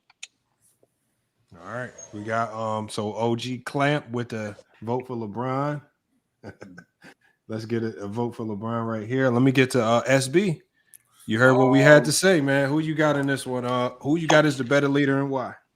For me, both of these guys are a great leader, the top of the top leaders of all time. I'm gonna have to go Jay, because Jay nobody really had to sacrifice their game for Jay. Jay bought into the system, but then his ability to demand excellence bought more out of his teammates. He wasn't really like, yeah, you could say he's mentally insane because he wanted to win so bad, but you could say the same thing about like Bron, but his mentally insameness wasn't actually a detriment to the team. It was actually a greatness to the team, because now Phil Jackson got every other guys to fall in line to do their part. And also Jordan still got the most out of his game, and also brought another guy, Scottie Pippen, with his leadership to a top 5 level. So I think, and MJ demanded both sides of the ball too also. And he wasn't really like, you know, too controlling over the team to necessarily where some guys that look over their shoulders and worry about like if I'm going to be here or if I don't do my job, things like this.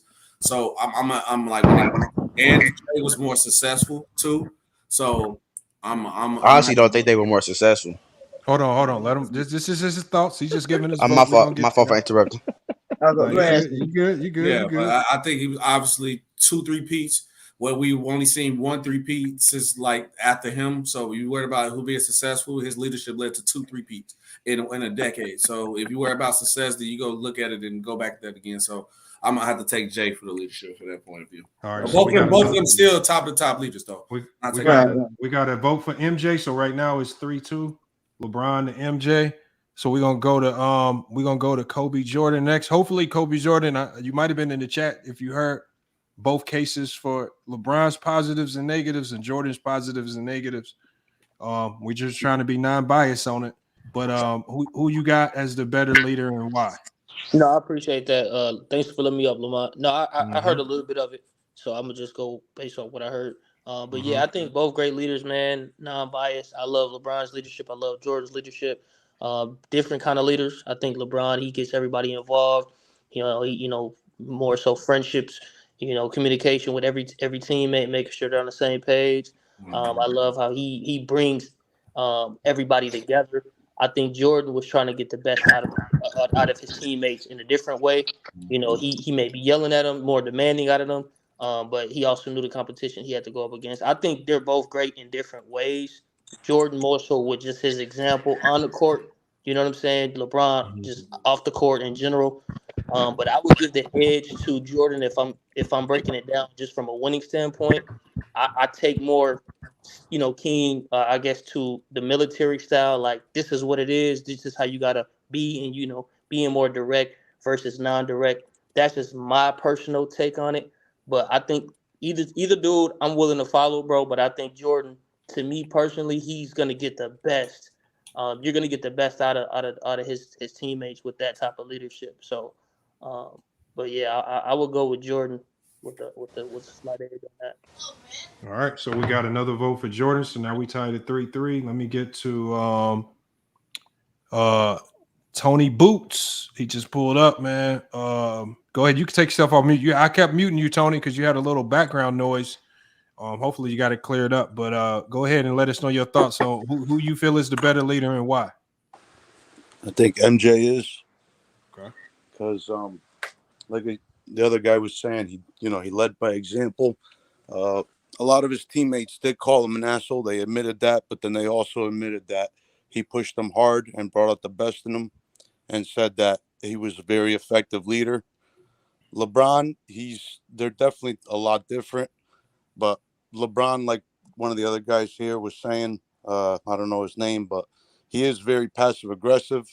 He says some things, and then you got to admit, man, he's gone through a lot of trades, and that he's in the background, making requests for trades. Yeah. He's been through a lot of coaches, which, as someone else pointed out, he doesn't really adapt to a team system. The team has to adapt around him, whereas Jordan was able to adapt to different systems. He adapted with Coach Collins, who, kind of centered the game around Jordan. Then Phil took over with Tex Winter, and they wanted to implement the triangle, which Jordan adapted to that. And in the end, he had more success as the leader of a team. So you got to go with Jordan as the leader, better leader. All right, so you picked Jordan. We got the vote right now, 4-3 for Jordan. Let me get to Herm. Herm just pulled up. Herm, what are your thoughts on this, man? Who you got as the better leader and why?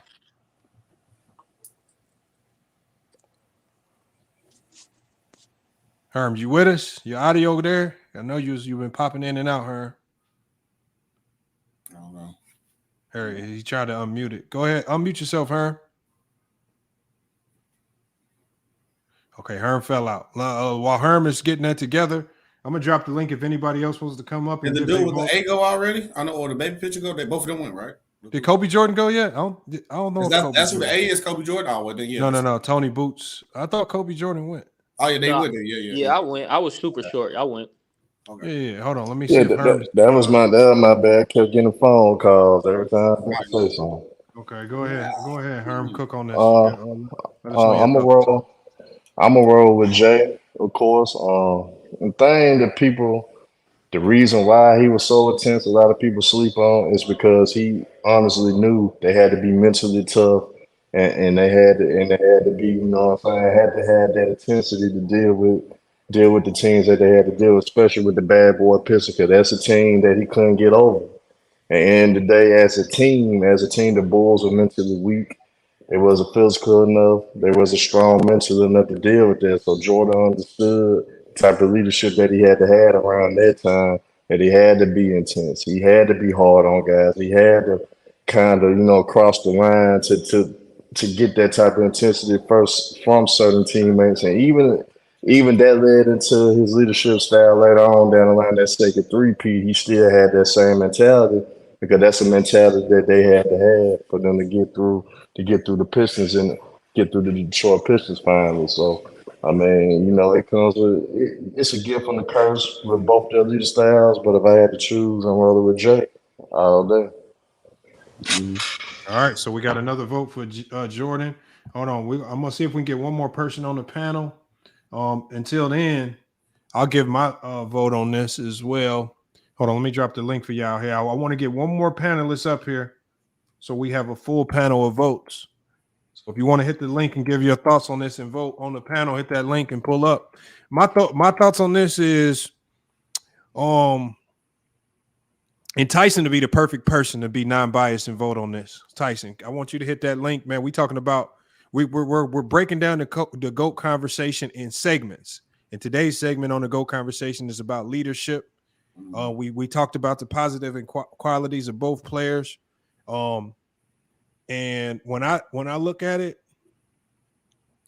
I think one of the biggest indictments on Jordan, and I think the indictments that we can take away from are the real life examples, and the things that teammates and players have said about their experiences. Obviously, we had Scott Williams on the show.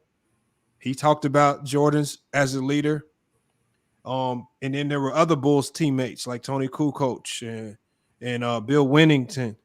And these guys talked about Jordan as a leader. But the problem is when those guys spoke on who the leader was for the team, they said Scottie Pippen was the leader.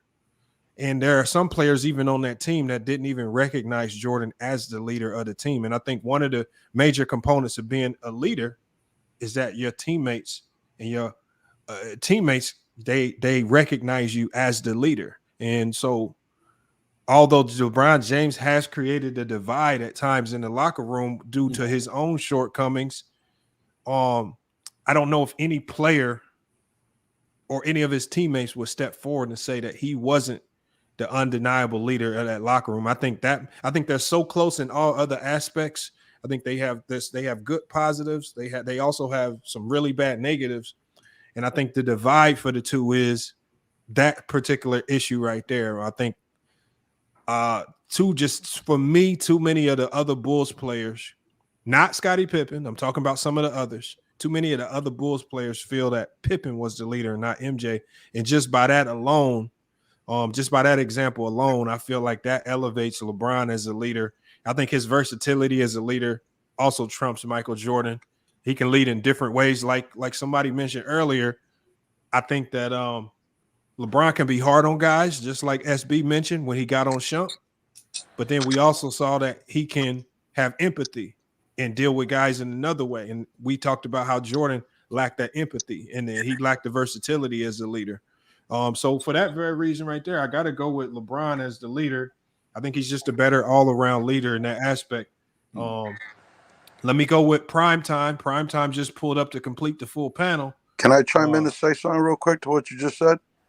Yeah, I will. We gonna open it up for everybody to chop it up and talk about it. Okay. As soon as we get this last vote in and Primetime, he hit the link and pulled up. So That's let me get Primetime's thoughts. Primetime, let's get your thoughts on this leader conversation. Who do you have as the better leader and why? Can you hear me? Yep, we hear you, bro. All right, awesome. All right. For better leader, for me, I would have to pick MJ, and the biggest reason why I would say MJ, don't forget all the the style whatsoever. Like everybody leads differently. You know, like LeBron leads differently, Tim Duncan led differently, and Jordan led differently. Okay, like Michael Jordan, he said so himself. You know, his play style, his leadership style is not for everybody. He said it in the last dance. So if you don't want to play that way, don't play that way. Break. You know, and so forget all that. I think what makes Jordan a better leader, in my opinion, was because for one, his willing, he was willing. I mean, I'm gonna say willing. Like it was a process, but it was his willing to sacrifice for the betterment of the team and his ability to become a utility guy for the team, where he was able to play a role on the team. When before Phil Jackson got there, he was doing everything. Doug Collins basically gave him the green light to do whatever he wanted, pretty much. Kind of like no different than what, you know, a Russell Westbrook or a James Harden would do. He basically just said, just give the ball to Michael and get the hell out of his way. Doug Collins famously said that. Give the ball to Michael, get the hell out of his way. When Phil Jackson came in, he told Mike, like, Michael, if we're going to be successful, you're going to have to play a role. And admittedly, Michael admitted he wasn't cool with that, but once he realized the system was working, he was like, cool, I don't have to do everything for the team. I can just be the scorer on the team. And I think that's the part of Michael Jordan that people kind of don't really talk about that much, his willingness to sacrifice. With LeBron, I think somebody said it here, he tries to do too much for the team. There's nothing wrong with that because of his IQ, but sometimes that will win you games, but sometimes that will have you lose games because they're so dependent on you to play great. It kind of hinders the other teammates around you. So I believe just that for that alone, that makes Michael a better leader. As far as the style, people like to criticize Mike for how he led. My opinion is I believe the reason why Michael felt he had to lead that way is because his mentality is, I'm coming in, I'm busting my ass. You know, I expect you to come and play with that same mentality. If you don't, I'm gonna be on you. If you do, then we're gonna get along just fine. Again, it worked for some people, doesn't work for everybody. It worked for him, but as far as overall leader, I'll have to give it to MJ. All right, so that rounds out our panel vote. So on the panel, MJ wins out. And then as the panel vote ends, we're going to go to the chat poll. And let me go ahead and end the chat poll where we stand. And let's see. Can anybody see the results on the chat poll? I just ended it, but I can't see the results on my end. Let me go to the channel. No, I don't see it. Oh, I see it right here. I got it right here. So, man, the chat poll was extremely close. Yeah. LeBron James, 50% of the vote. Michael Jordan, 49% of the vote. Oh, wow. And you can't get mad at it. It's really that close like that, though. When it is. Yeah, it is that close. It's close. It is close, you know what? And everybody that came up and voted, they all gave a reason that's understandable. It wasn't no weird, crazy logic. So what we're gonna do is we got somebody in the backstage. I'm just gonna bring him up, and I'm just gonna let him be the tiebreaker because on the panel is for Jordan, and the chat is for LeBron. We always do one guy, and so we got Jared. I'm gonna drop you down in 1 second. I'm gonna bring another person up who's been waiting. So stay right there, Jared. I'm gonna bring you back up. So we just brought him up. Scoring King. You heard everybody's thoughts on leadership, LeBron and Jordan. We heard the positives and negatives for both. Now, you got to understand, Scoring King, the most important thing here is that being non-biased. Your name is Scoring King. You got LeBron on your profile pic. Can you be non-biased, or do we need to get somebody else? I can give my opinion. of That's like a why. that's a no. Yeah. That's a no. You don't Pick sound like somebody it. else. Pick That's You don't somebody else. definitely a sound like no. it. No, bro. No, we That's can't super trust that. biased. No, I can't trust that. At least Tyson, he, at man. least he kept it a buck Yeah, with he the kept last it a buck defense. though. But you know what Yeah, though? he But kept you it know what though? 100 though. Scoring King. I still want to hear your opinion, but unfortunately, be with the name Scoring King and with LeBron on your profile pic, I can't trust that you can be non-biased. We can't count you as a tie-breaking vote. But I want to hear your thoughts on this, though. I do want to hear your thoughts. What are your thoughts on this conversation? Okay, my thoughts is I think the fact that LeBron has like so many iterations of his teams and so many teammates, it shows a pattern of consistency that he can get the most out of a different group, different styles, even with different coaches. So I think that's what puts him like a level above Jordan as far as like Jordan basically all success came, well, 2 years with Collins, but then it was all this Phil Jackson and under his kind of leadership. So there's not really like a dearth of evidence like outside of that structure, like what would a Jordan done with another franchise? Like I'm not even gonna Okay. count like the Wizards those 2 years because that's like a totally separate situation. But the fact that LeBron did it in Cleveland the first time, he got the most out of that roster, and with that coach. Then he went to Miami. You know, he got like the most out of there. Then he went back to Cleveland. Then he went to LA and he had success. And like it's one thing. There's one thing to like build through time, like what Jordan did, like years of building with the same roster.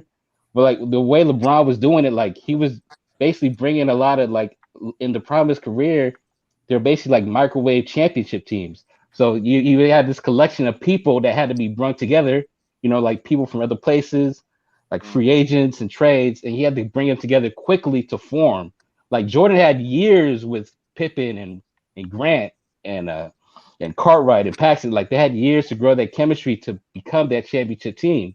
So even like he had that advantage of like year after year building with the same core. Like LeBron, a lot of times it's all new guys. Like his second year with the Lakers, like that was a full like roster turnover, and like he had to do it on the fly, like build chemistry. And like we've heard stories about how LeBron, he's a different kind of leader than Jordan. Like he's more like into the camaraderie, the team thing. He holds like his own like personal like those private mini camps before training camp that he holds by himself. The team building activities and stuff like that. Like and he's done it multiple places. So I think and that kind of makes LeBron like different from anybody in the history of the league. Like the way his career arc has gone and how he's done it with multiple iterations of multiple different teams, and it's pretty much the same style, and it's worked everywhere. Even like last year, even like in the twilight of his career, you saw what he was doing with like a lot of the younger Lakers and a younger team, and how he was leading them, and like he was like a coach on the floor with like a lot of young players that are like they're so much younger than him that didn't have any playoff experience, and they're in big time playoff moments, and he was kind of leading these guys with no experience. Hey. So yeah, that's how LeBron like separates himself from Jordan as far as like leadership. Like Jordan worked with the Bulls in that one situation, but there's no really record of like other places where Jordan could have done the same thing. Let me ask y'all a question, because this is one aspect of leadership that I don't think anybody talked about. And I mentioned this at the beginning of the stream, and I said that you truly see when a leader is really a leader when they really faced with a whole bunch of adversity and the situation isn't optimal. And now a couple people talked about when Jordan had the perfect situation, it was easy for him to be a really good leader with Phil Jackson in him there. Nobody really mentioned Jordan's time with the Washington Wizards and how Jerry Stackhouse came out and said, I wish I never played with Michael Jordan.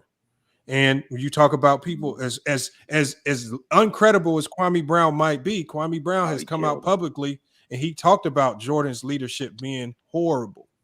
And it's not just those two players. It's multiple players on that Wizards team.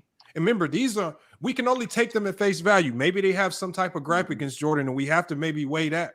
But again, it's a consistent theme from players on that Wizards team that say Jordan was more of a team killer as opposed to a team leader.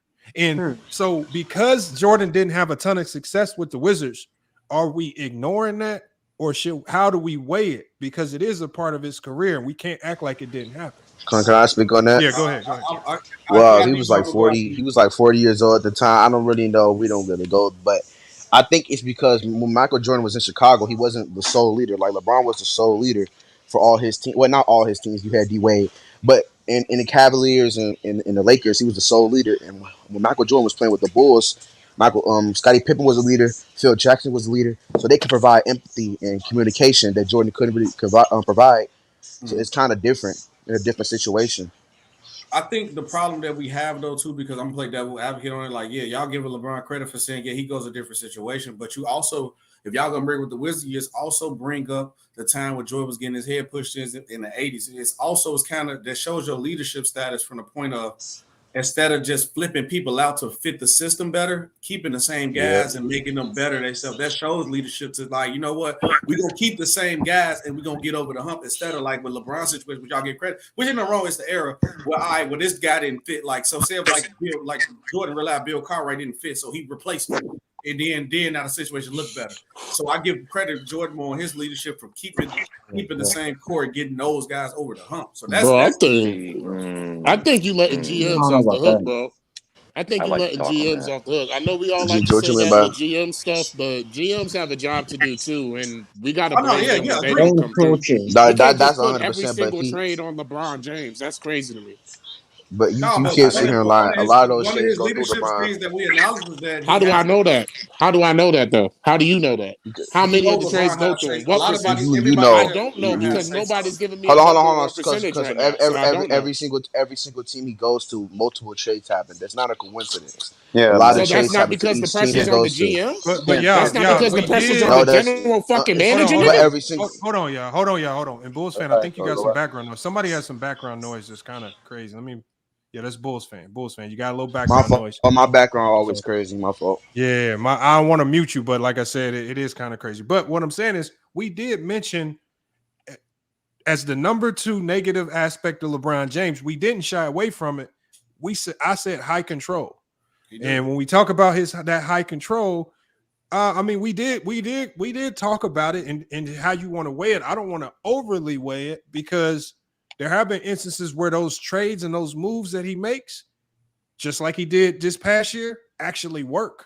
And it made the team much better, and the team had a ton of success. We gave LeBron credit for it. And so the thing is, exactly, if he's done it and we see a history of it where it works, but we also have a history of where it doesn't work, then you just kind of have to weigh it however you may. It's not like it always fails.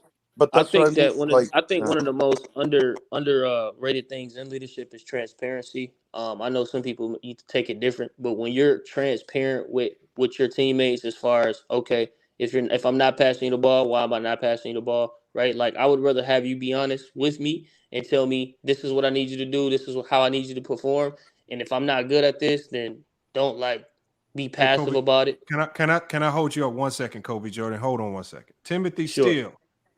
We got Timothy Steele in the building. He says I could dead ass destroy every one of these lames. Timothy Steele. Now, Timothy Steele. I got a $50 cash app. I got a $50 cash app that says you can't win a head-to-head debate against nobody up here. And I'm gonna drop the link. That's what I'm saying, Timothy. And I'm gonna drop the link for you. I dropped the link for you because I got SB up here. I could really pluck at anybody. I can get Jared. Jared ain't even debated one time. So Timothy Steele. Remember, this channel is called FYL Sports Debates. If I drop the link for you because you said something so egregious and you're not willing to pull up to the panel and actually back your words up, then you're going to have to get excommunicated. So Timothy Steele, it's time for you to make a decision right now. You're going to be a man of your word and actually come up here and do it? Or is it time for you to get excommunicated? Because we don't shy away from debates. You say you can do it. It's time for you to come prove it right now, Timothy Steele. Or are you different when you're on that stage, man? So Timothy Steele, it's time for you to pull up. It's time for you to you call for the big stage, and we don't shy away from it. And please don't call me yelling. Be yelling and he won't yell because I won't let him yell. We run the organized debate, so we're gonna give Timothy Steele. We go because you know what? Just like all the other people that run from the debates, he might be in a midnight Zoom call with his boss. he might, you know, he might be doing something. He just can't click the link. He can be in the chat, but he can't click the link. So we're gonna give him time to get his affairs in order, so he can come up here and actually get into a head-to-head debate. Man, we can cap the night off with that. And we'll see if he actually pulls up. That's him. But we don't. No, we don't have nobody. He won't. We don't have nobody. Hey, He won't. Lamont, let me address No, I something, know he Lamont. won't. But let me let they Kobe don't Jordan never pull up. Let me let gonna Kobe Jordan finish his thought. Let me let Kobe Jordan. But no, like I said, I think, and this is another part too that I think, I don't know if anybody mentioned, but I think both of these dudes needed to work on leadership early on in their career. I think they grew into leadership differently. I think in the beginning, Jordan wasn't as trustful with his teammates, and I think LeBron was too trustful and maybe too passive with his guys. So I think they both came to the point where they started trusting their teammates, and you know, that's obviously you see the results. But the two different styles, bro. I just wanted to mention that. That's all. Yeah, these guys are right next to each other for me. Mm-hmm. And look, I want y'all to let's do this because this is a different question. Yeah. Jordan has flaws as a leader. LeBron has flaws as a leader. What player in NBA history is the closest example of a perfect leader, like with literally no flaws? Bill Russell. Bill Russell. Yeah, Bill Russell. I agree with that. Bill Russell. 100%, Bill Russell's my greatest leader of all time. I would say Tim Duncan. I would say Tim Duncan. Oh my! Very similar to Bill. Duncan. Yeah, I would. You could say him What too about for Kawhi sure. Leonard? Because he's verbal too. Because a lot of people. I cannot believe you just said Kawhi Leonard, Jared. Kawhi. Yeah, that's crazy. Tim Duncan. Nah, Kawhi's Don't crazy. respond to that. Don't acknowledge that. Just keep Kawhi's going. crazy. This man just said Kawhi Leonard. Jared, man. Nah, Jared, you can't debate. I'm not even going to entertain that. Nah, Jared, I It can't would have have you been debate. perfect if you had the Kawhi laughing clip put in right there. Plug in.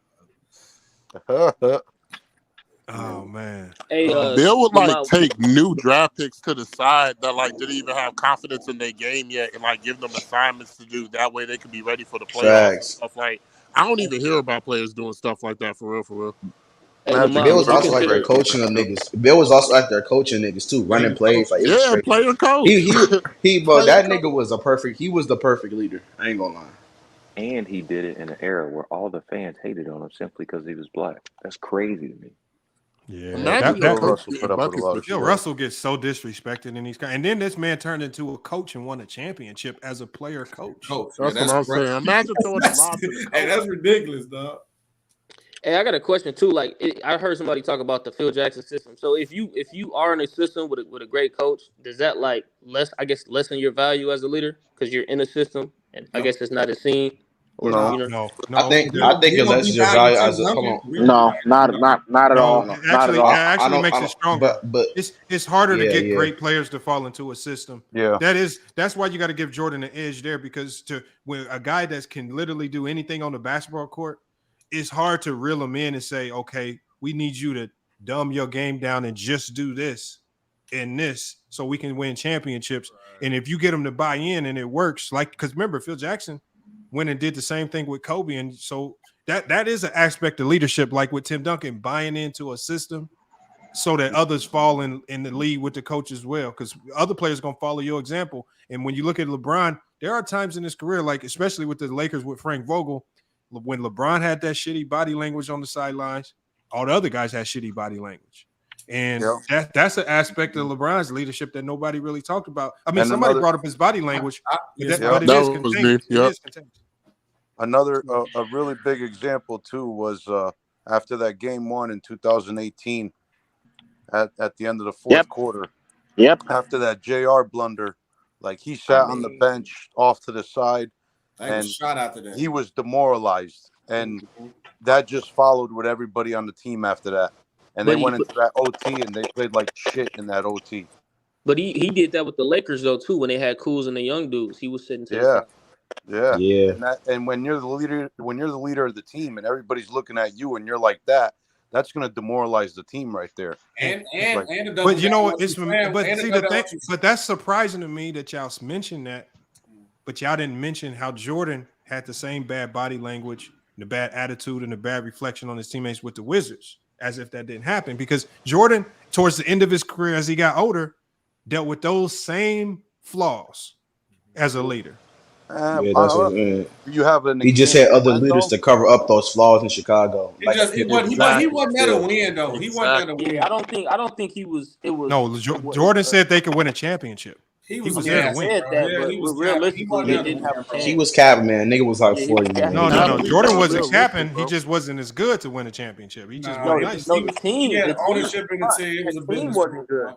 Yeah, I That If mean, team like wasn't. bringing up the If Wizards. Jordan at That's kind 38 of years old was your number one player, you're not winning your championship. He So wasn't No, that good. Lamont, did that Wizards team even get to the second round? LeBron at They didn't 38 get is to the the number one playoffs. player. They never got to Lamont. the playoffs. Lamont, but what you said goes for LeBron at 38 is the number one player, not gonna win you a championship either.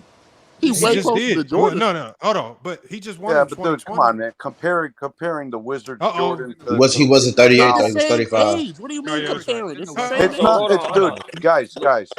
It's not Who about the always age thing. First of all, the Wizards comparing that franchise to the Lakers franchise, that right there is just apples to oranges. I mean, when We're not the year comparing franchises though. We're comparing his leadership. right, but you also have to take account for the team because you guys are talking about going to the playoffs and everything like that. Like the year before Jordan came out of retirement and he missed 3 seasons. Okay, it's not like he played consistently. He came back the year before they won less than 20 games. So comparing that to the Lakers now with LeBron at 38, it's like that's just like not even a fair comparison. No, it's I not. mean, It's the not a Lakers fair weren't good comparison. before he But the got problem there. for MJ Yeah, is it that it is pretty happened. nasty. He was with MJ. I ain't gonna lie. The problem for NJ is that it happened. And again, just like we judging LeBron's leadership towards the end of he's coming into the twilight years of his career. What happened in Washington? It did happen. Those were real years that actually happened. And Jordan was the so-called leader of that team. And that was just it, again for all the good leadership Name me examples that 3 Jordan players on had. that team besides Jordan. No, it does. It's not about the Richard players because remember Hamilton, what we Jerry talked. Stackhouse, Hold on, but Hold remember on, what we we're talked not about. gonna do that. Hold on one Jay. second, y'all. Hold on one second, y'all. Hold on one second. Hold on one second. Remember what we talked about with being a leader. Being a leader when you're dealing with a ton of adversity, when you don't have the best players around you, when you got a ton of guys around you that need development, how do you be a leader when the situation isn't optimal? And that also is an example of your leadership. And when the situation was not perfect, we saw Jordan be a poor leader. The No, situation, actually, he wasn't though. If you really analyze that season when he first came back, he actually did improve the team a lot. no, improving the team and being a leader are two different conversations. But Yeah, he was the leader, and he turned We're around. specifically talking about his leadership on that team. And when you Yeah, listen to people like Kwame Brown, Jerry Stackhouse, Rip Hamilton, and all those players talk about him on that team who experienced it, they all come out and say he was a completely trash leader during that time. And no, we just have to, what I'm saying is, even if you say Jordan is a better leader than LeBron, you at least have to own that and just accept it. Just like the LeBron fans accept LeBron's poor body language, the time, like you mentioned with J.R. Smith. These are all examples that it happened. We just got to own it. They didn't say he was a trash. FYF. You know, I thought. Hold on. I thought. Which is the same thing I that think his using. teammates on the Bulls said. Hold on. Go ahead with your point, and I got to get to P5. Boba knows all, and then I got to get to H from the UK. Whoever was just talking was saying that all these guys, Rip Hamilton, and all these guys said that he was a trash leader. They never said he was a trash leader. They said he was an asshole, which is the same thing that all his other teammates on the Bulls said. So that wasn't anything new. And then comparing it to LeBron and his body language, whatever you were saying before, he never showed that demoralized, like sit at the end of the bench and not talk to the guys. He did the same thing he did with the Bulls. He got on him, he yelled at him. He you know, that he did the same shit he always did. He never really was demoralized. I asked you to give me an example before where he did like he did in 2018 and that other incidents with the Lakers that the other guy brought up. And you didn't really give me an example where he did that. There's a difference between being pissed off and yelling at your guys because. Can I tell you a statement from Michael Jordan about his time in Washington? So okay, I'll give you a couple of statements that he said. Michael Jordan talked with the team, and he was referring to the Charlotte Hornets. Michael Jordan talked with the Charlotte Hornets about his Wizards days and he states that he wishes he handled that a bit differently with these new generation of players. MJ told the Charlotte Hornets that he wished he would have taken the best player on the team, Jerry Stackhouse, under his wing and taught him to be a better leader than he exemplified. Yeah. That's Jordan simply admitting he was a bad leader. Hey, but let me chime in on this real quick, man. But that's the point that you make when you talk about LeBron James and his ability to lead different types of personalities. Like, that's it in a nutshell, right? Like, Jordan killed Kwame Brown's career, essentially. He was, what, the number 1 pick at one point? Yeah.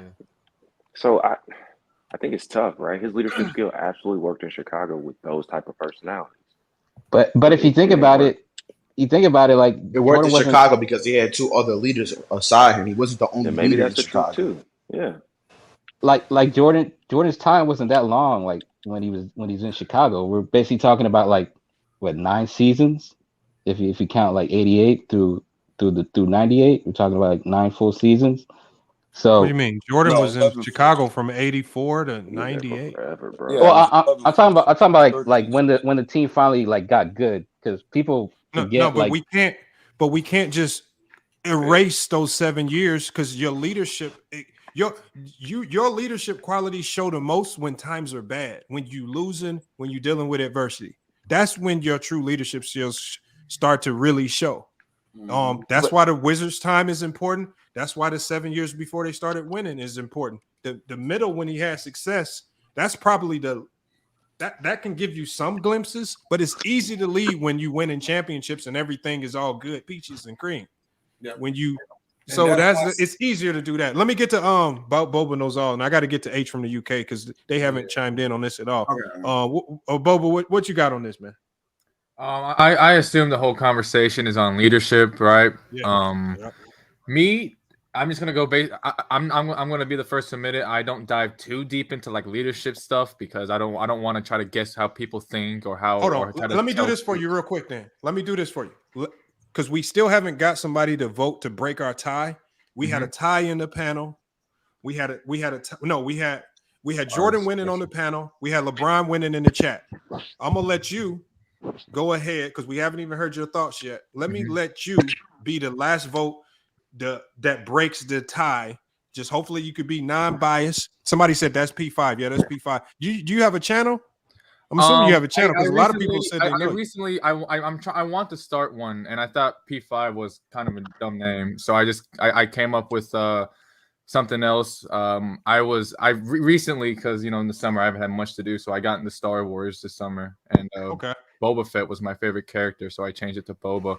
I'm probably going to have to change it again here soon, but I just thought I should change it. Go back to P5, bro. Everybody know P5. All right, but hold on. Let me get your thoughts on this. Who do you feel, after hearing the pros and cons of Jordan and LeBron, who do you feel is the better leader and why? And this is the vote that decides who the winner is in this element of the GOAT conversation. I'm going to go LeBron. I think it's I love them. I love them both, but I feel like when it comes to LeBron, the differentiator for me, and this might be the thing that kind of puts MJ over the top for others, is that he was able to do it with kind of different players, and he was able to kind of keep different groups of players together. He kind of had these misfit crews in his earlier years in Cleveland, and especially his later years in Cleveland, and his second stint, his later years in Cleveland. And I feel like LeBron James has been able to win with kind of a more variety of teammates than Jordan has. And that's no slight against Jordan or like me, I'm sliding him for staying on one team. But I feel like LeBron is just more impressive to me that he's been able to do it with other teams. And I'm not sure if that's the right way to look at it because, like, again, I don't dive too deep into it. But from the outside looking in, that's just more impressive to me. So I don't know. I'm gonna go LeBron. Goon the Shooter, hold on. I got to get to H from the UK, but Goon the Shooter said, y'all LeBron fans are delusional. And I haven't heard one person. There's only one person on the panel who's admittedly a LeBron fan. I have Jordan as the GOAT, so I mean. No, this is funny. See, Goon the Shooter, you had all the opportunity in the world to click the link and be a deciding vote, and you didn't click the link. So so the thing is, that's why I said at the beginning of the stream, Jordan fans, stop being emotional in the chat and start clicking the link because I want to hear y'all chime in on the conversation. Yeah. And so you can't get mad at the result when you don't click the link and participate. So salute to everybody that actually hit the link and participated. Hold on. Let me go to H from the UK because he's been waiting. And H from the UK, man. Your thoughts on this whole conversation, man. I appreciate you, Boba, for breaking the tie. And LeBron won this aspect. It was very close, but LeBron did win it. It's unfortunate, but it's unfortunate for the Jordan fans. Yeah, man. H from the UK, what you got on this? Yeah, man. Bless up. Yeah, with the Jordan LeBron debate, at the end of the day, no one's going to be able to change anyone's mind. That's one thing I've always come to the point. So it's apples and oranges at the end of the day. It's about who you like. Majority of the time, really, people say Jordan's the GOAT. That's the era they lived in. And it's nostalgia. They want to be attached to winning or to a certain era. Likewise, people say LeBron's the GOAT in this era because they want to be attached to LeBron and it's nostalgia. LeBron won, I won. It's that type of thing. But in terms of leadership, we have to go down to really what the definition of leadership is. And at the end of the day, leadership is organizing a group and a team. Leadership is going through adversity. Leadership is basically going from the front and leading by example. And for me personally, though LeBron is a fantastic leader, LeBron for me is more like an entrepreneur. He can go from place to place and build an empire, but that's not leadership. Every time adversities come, LeBron's not gone through it. He didn't go through it. So, for instance, when the Heat lost to the Spurs, he said, yeah, I'm going to go back to Cleveland. But really, let's be honest, Miami was on the downturn now. And he seen the opportunity and he dipped. Same way with Cleveland. Kyrie's going out. Kyrie's saying basically, I don't want to play. No, I don't want to play with LeBron no more. I don't want to play with the Cavs no more. LeBron seen it. Obviously, don't get me wrong, he honored his contract like an entrepreneur would in a business or a contractor or consultant would. But when he seen the company was going downturn again, he dipped and made his move don't get me wrong, these are great business moves, but that's an entrepreneur. A leader goes through the grind. Michael Jordan, as much as people say that he didn't win without Scottie Pippen, he went through the grind. He kept on pushing at that door. Yes, don't get me wrong, the rest started favoring him a bit more because for markability purposes, I don't lie about that. And Scottie Pippen did grow as a player, but at the end of the day, when it comes to going through adversity, that's a leader. That's a blue-collar mentality, and that's a leader from a leadership standpoint. That's my opinion. No, I agree. That's the point of quality I gave because I think it's more of, like I said, it's impressive what LeBron did, but I think because we in the player mobility era later on, like 20 years now, it's gonna not look impressive. It look impressive because we living through it. It is like it shows you more of a leader when you go through adversity with the same group of guys and get them over the hump instead of replacing guys who can't fit the role to get you over the hump or going to a different situation. That's a different leadership. I'd like to speak on this. Hey, SB, let me ask you one question, SB. Yeah, I'm gonna let you chime in. Let me ask SB one quick question. SB. This Golden Shooter dude just said he's 2-0 in the official debates. I never heard of the boy. Hold on, had you ever? Did Goon ever debate on this platform? I never heard. So is he self-proclaiming this record? Did he just make this stuff? He could pull up. That's all. Golden Shooter, you got to hit the link, man. You just faked your record. Where? I mean, he got to say where he 2-0 at though. No, he ain't. No. You can't come to FYF talking about you 2-0 and you went and debated on Goat Mike channel. No, we ain't doing that. You got to pull up. Hit the link. No, you got to hit the link now, man. Now you got 5 minutes to hit the link. My first time here, but I'm going to say I'm 10-0. That's crazy. We got to just claim the records. Hold on. Go ahead with your point. My bad. I didn't mean to cut you off, man. No, but yeah, that's all I was just saying. Like that was like the nail. That was like the little bit. Like I said, it's close. But like I said, I think because it's harder. Honestly, it's harder to get the same group of guys over the hump than it is other guys. Oh yeah, Big Ox, we gotta make it happen. Big Ox ready to get in the ring. That's what next. Hold on, who was the other guy that had a point that I accidentally cut off? But yeah, Ox, we getting it cracking. Yeah, man. Who was that? Hey, Mike, man, put pressure on OG. Mookie because, bro, he ducking me. I pulled up, told him I was still on him, and he can't Bro, talk. He there's ducking certain me. guys. It's just certain guys that just will not come over here for whatever reason. Mookie's So I'm one. gonna have to go debate him over there. Then that's cool. Ox, you got to hit the link. We got to figure out what we're gonna debate. Ox. Yeah, Ox, hit that link. I'm gonna let you in. And hold on, we got somebody in the backstage, but I cut somebody off early and I didn't see who was talking. Who's Mookie? Yeah, I mean, Oh. so the last But it's close point though. was, It's close. The last point It's that extremely LeBron close. James had Hold on, left yeah. on Let Eric. kinda- Let Oh, Eric get rated that R. point off. Okay. Yeah. So I got a question for y'all, right? So Yeah. in that '98 season, Jordan says, you know, Phil isn't coming back. Scotty's contract is kind of shaky. He takes his ball and he goes home. How is that any different than LeBron James leaving and going to another situation, understanding that the current situation is on the downturn, or the roster's not going to be as good as He it was was last year? chatting. I can answer that. Go ahead. Go ahead. All right. Well, it's different. Somebody mentioned it before. It's a different era now.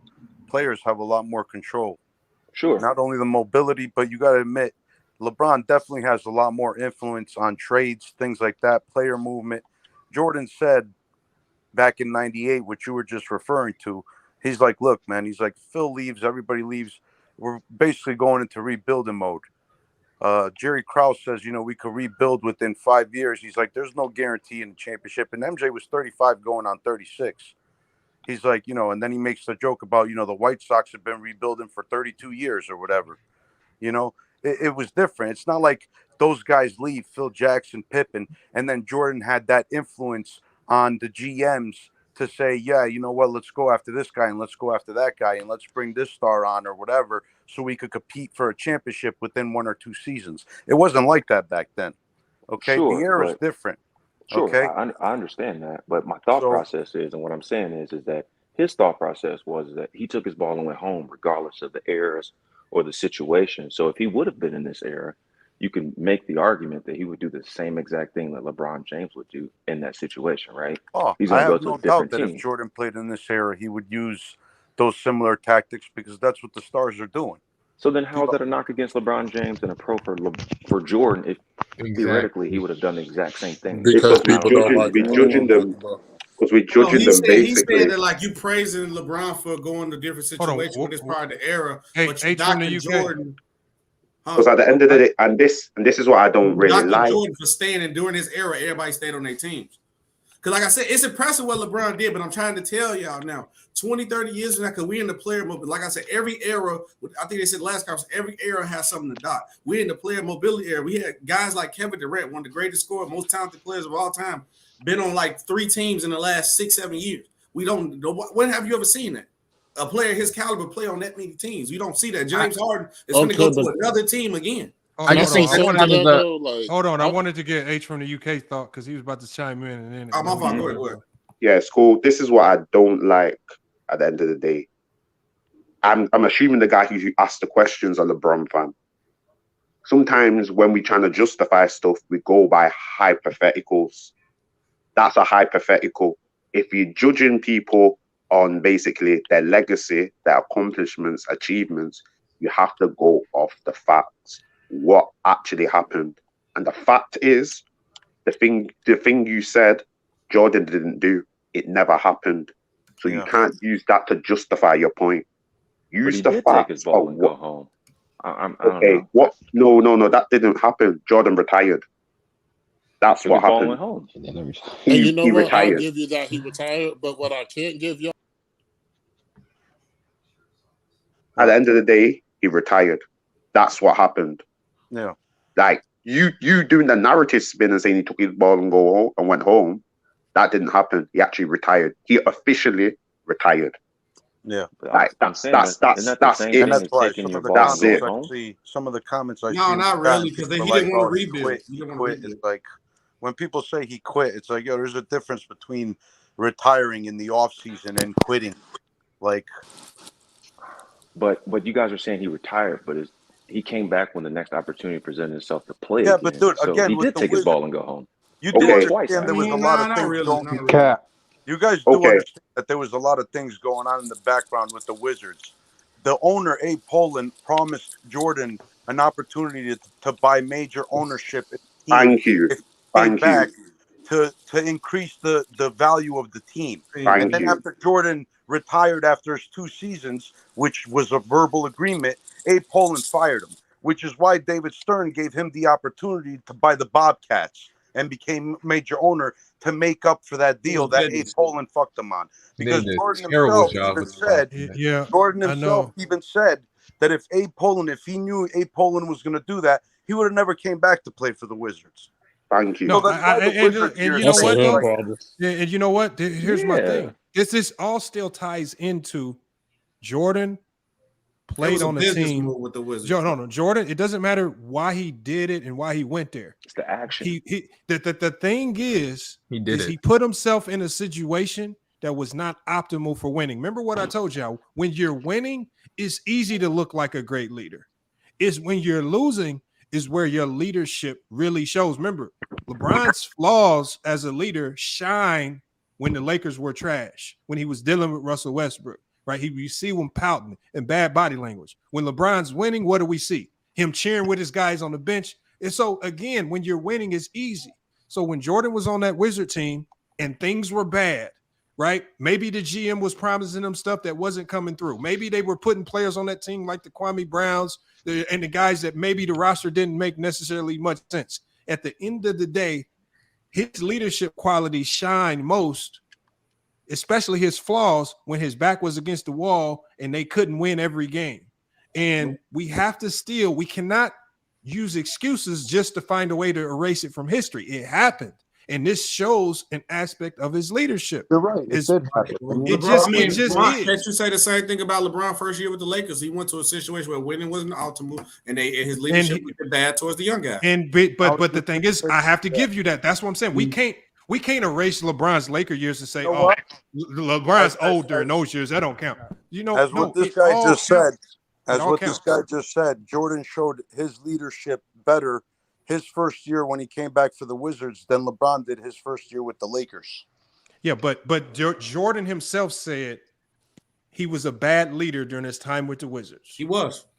So if Jordan says it, if the other players said it, then I have to take that at face value, and I can't give him excuses for being a bad leader during that time. Because he wasn't there to win. That's the problem. He didn't go with the Wizards with good intention. He went there for a bit just to bring the value up to the team and try to get ownership. He didn't even go to the Wizards with good intention. He didn't even care about winning. As much as they try to say he did, he did. It was a business move.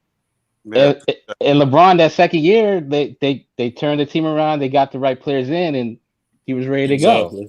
They traded the whole. Yeah, they turned around and they got Anthony Davis, who was the top 5 but we talking leadership. Turned them into a championship team.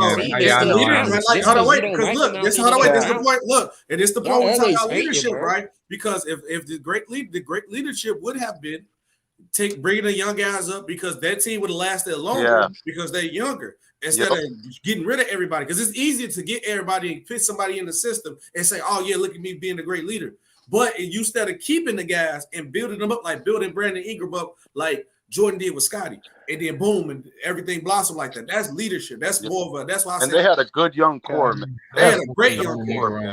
They had Julius Randle. They had Ingram. They had Ball. They had a lot. Julius Randle was trash. I mean, they haven't really done anything outside of the Lakers. I don't know if that's a great young core, but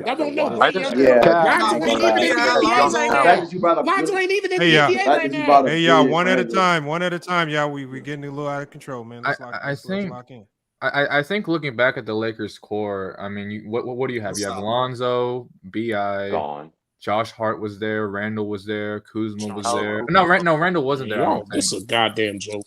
You got Kuzma, Hart, Ingram, Ball, and like all of them became all-star or solid players once they all of them together I'm just don't equal trying 80. to think and look back on it. All of them together don't really equal one guy. I'm trying to think because we talking leadership.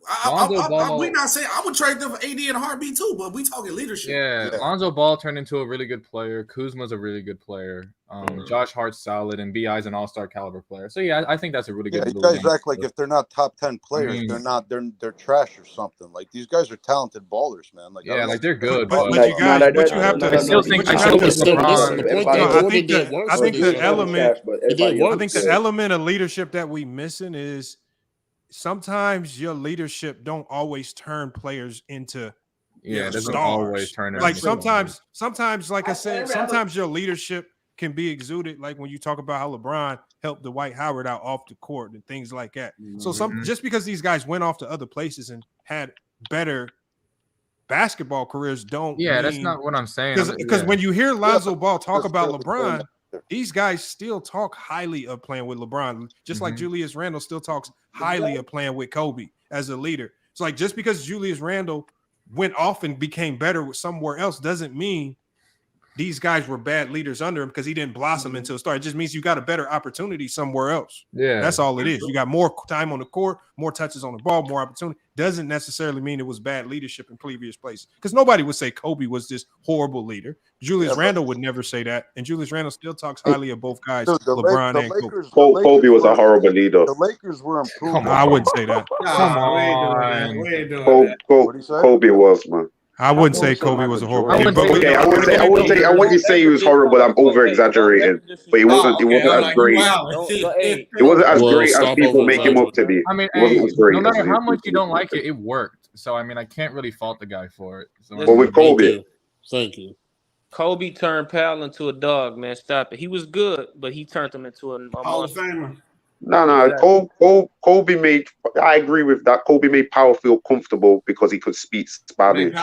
In the Spanish area, he felt a lot more comfortable. I agree with that. We cannot disrespect the man who won back-to-back championships without a top 75. We can't do that. And went to 3 Yeah, I hear that as well. But you going on like Ron Artest when he was a loose cannon and got him to okay. play That, right. I don't even like Kobe, but I ain't letting you get that off. Yeah, that's crazy. You wild for that. We can have a Kobe conversation another day. Let's stay on the topic, man. Come on, y'all. We gonna have Kobe on one of these channels. I'm gonna have to debate one of y'all.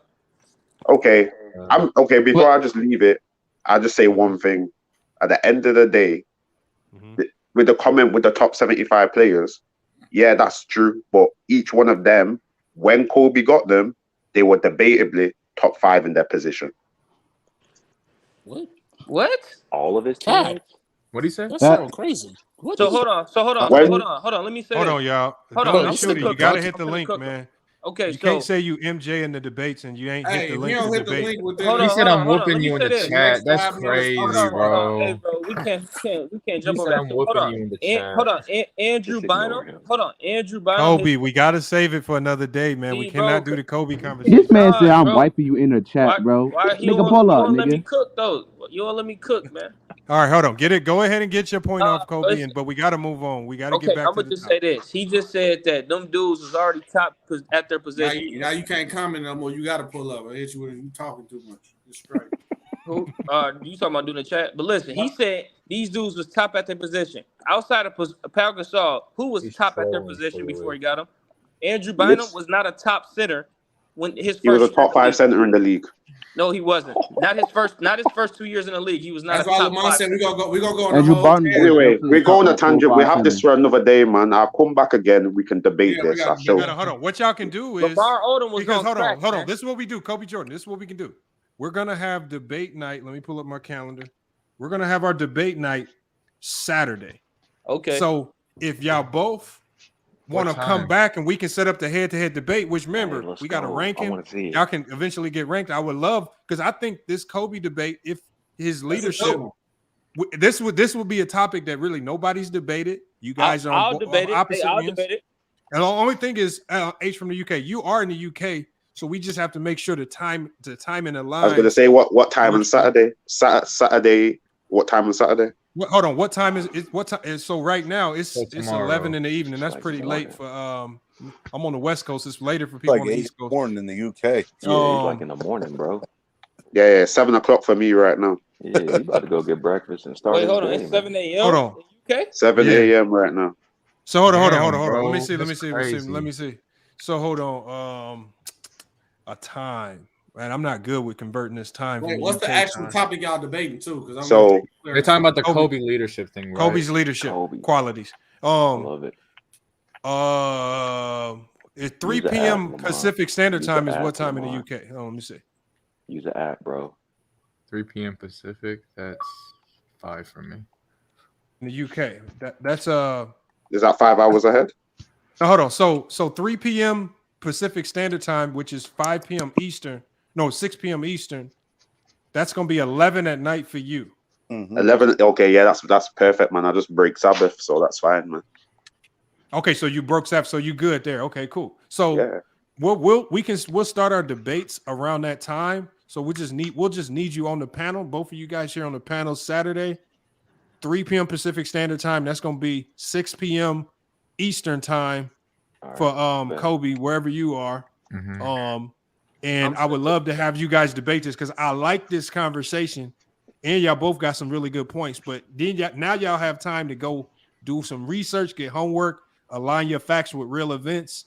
And remember, H from the UK, we do 3 rounds, 2 minutes each, where you can really cook on the topic. In the last round, you can rebuttal any talking points that you heard. So, and then the chat votes, the panel votes, and then we have a tiebreaker. It's a tie. All right. Okay. Yeah, that's fine. Just a quick question: Are we talking? Are we talking Kobe's whole career or just specific points? Let's just do Kobe's leadership as a whole. Okay, that's perfectly fine. That's perfectly fine. So Kobe Jordan, are you fine with that? Yeah.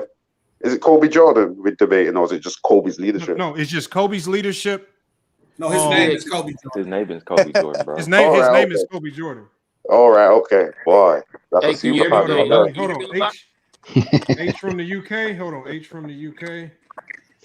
And then we got Kobe Jordan debating Saturday. We're gonna have some more debates. Hopefully, we can get Big Ock here Saturday to debate. Hey, Lamont, can you hear me though?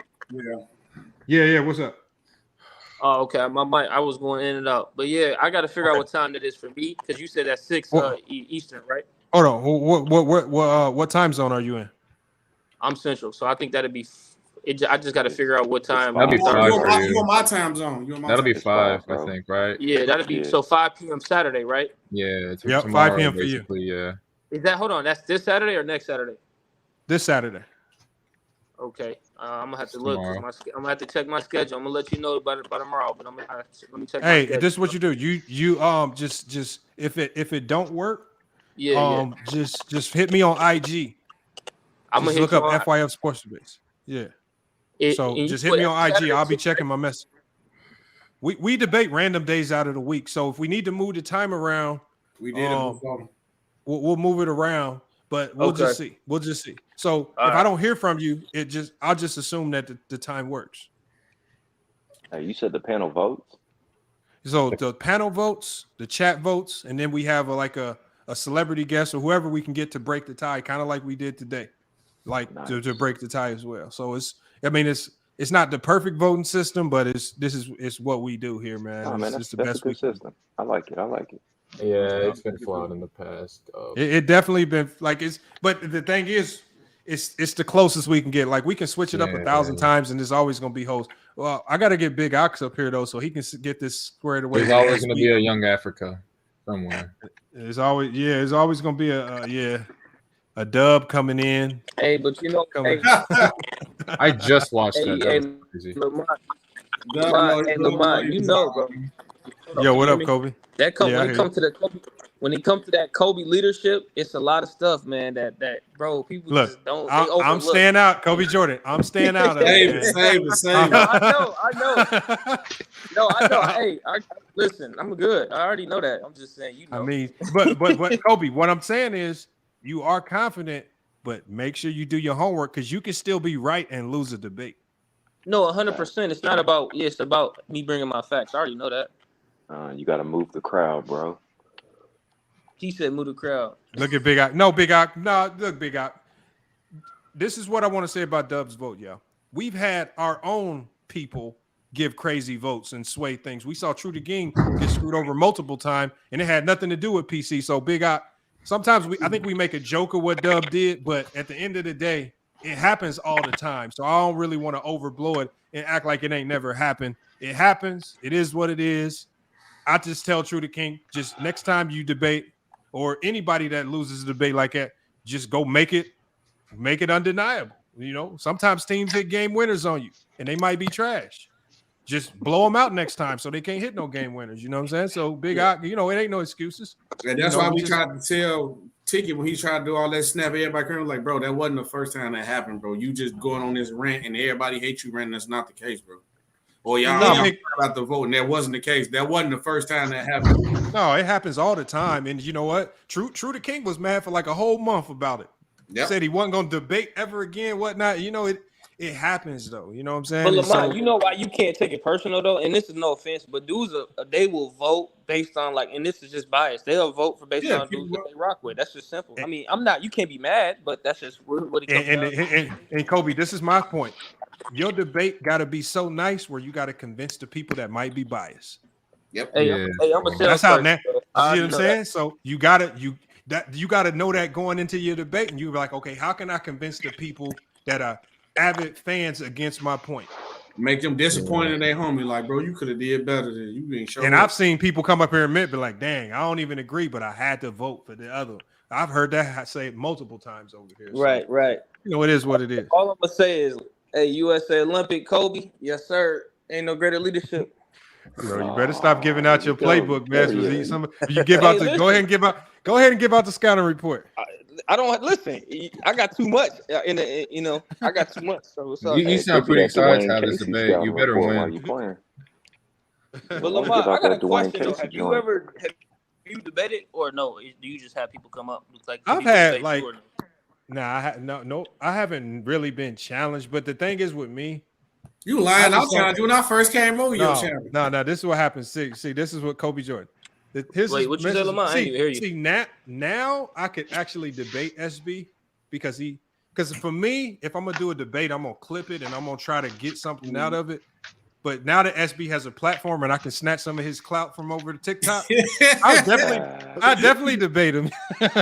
Come on, debate me on TikTok. Hey, man. Debate me on my home. Debate me on my home. I mean, if you the thing is, I have to try to make it like Big Ock. I would definitely go ahead and light Big Ock up in a debate, you know what I'm saying, for the content, you know. Yeah. You know, but right now Big Ock has other fish to fry. He has to worry about SB. You know, I'm a whole different monster. We make an oxtail over here. We make an oxtail. Oh no, Ox, you got people say they're gonna make oxtail, man. You gotta hit the link, Ox, man. You gotta hit the link. Bro, there's a fucking battle going on in the chat, and I don't really. That's not me, bro. Now, Goon the Shooter just going wild in the chat, bro. He is a strong bro. chat warrior. Yeah, he a chat warrior deluxe tonight. I bro. see Bosh, D-Wade, Rondo. I can keep going. Yeah, Goon the Shooter just being a strong chat. I mean, salute to Goon the Shooter because we need the chat warriors. Hey, I know it's, you know, a LeBron Jordan thing, but, you know, I'm just asking y'all because I don't really know. Do y'all think that there's actually better leaders than these two, or is this as good as it gets? No, I think there are better leaders. For sure, better leaders.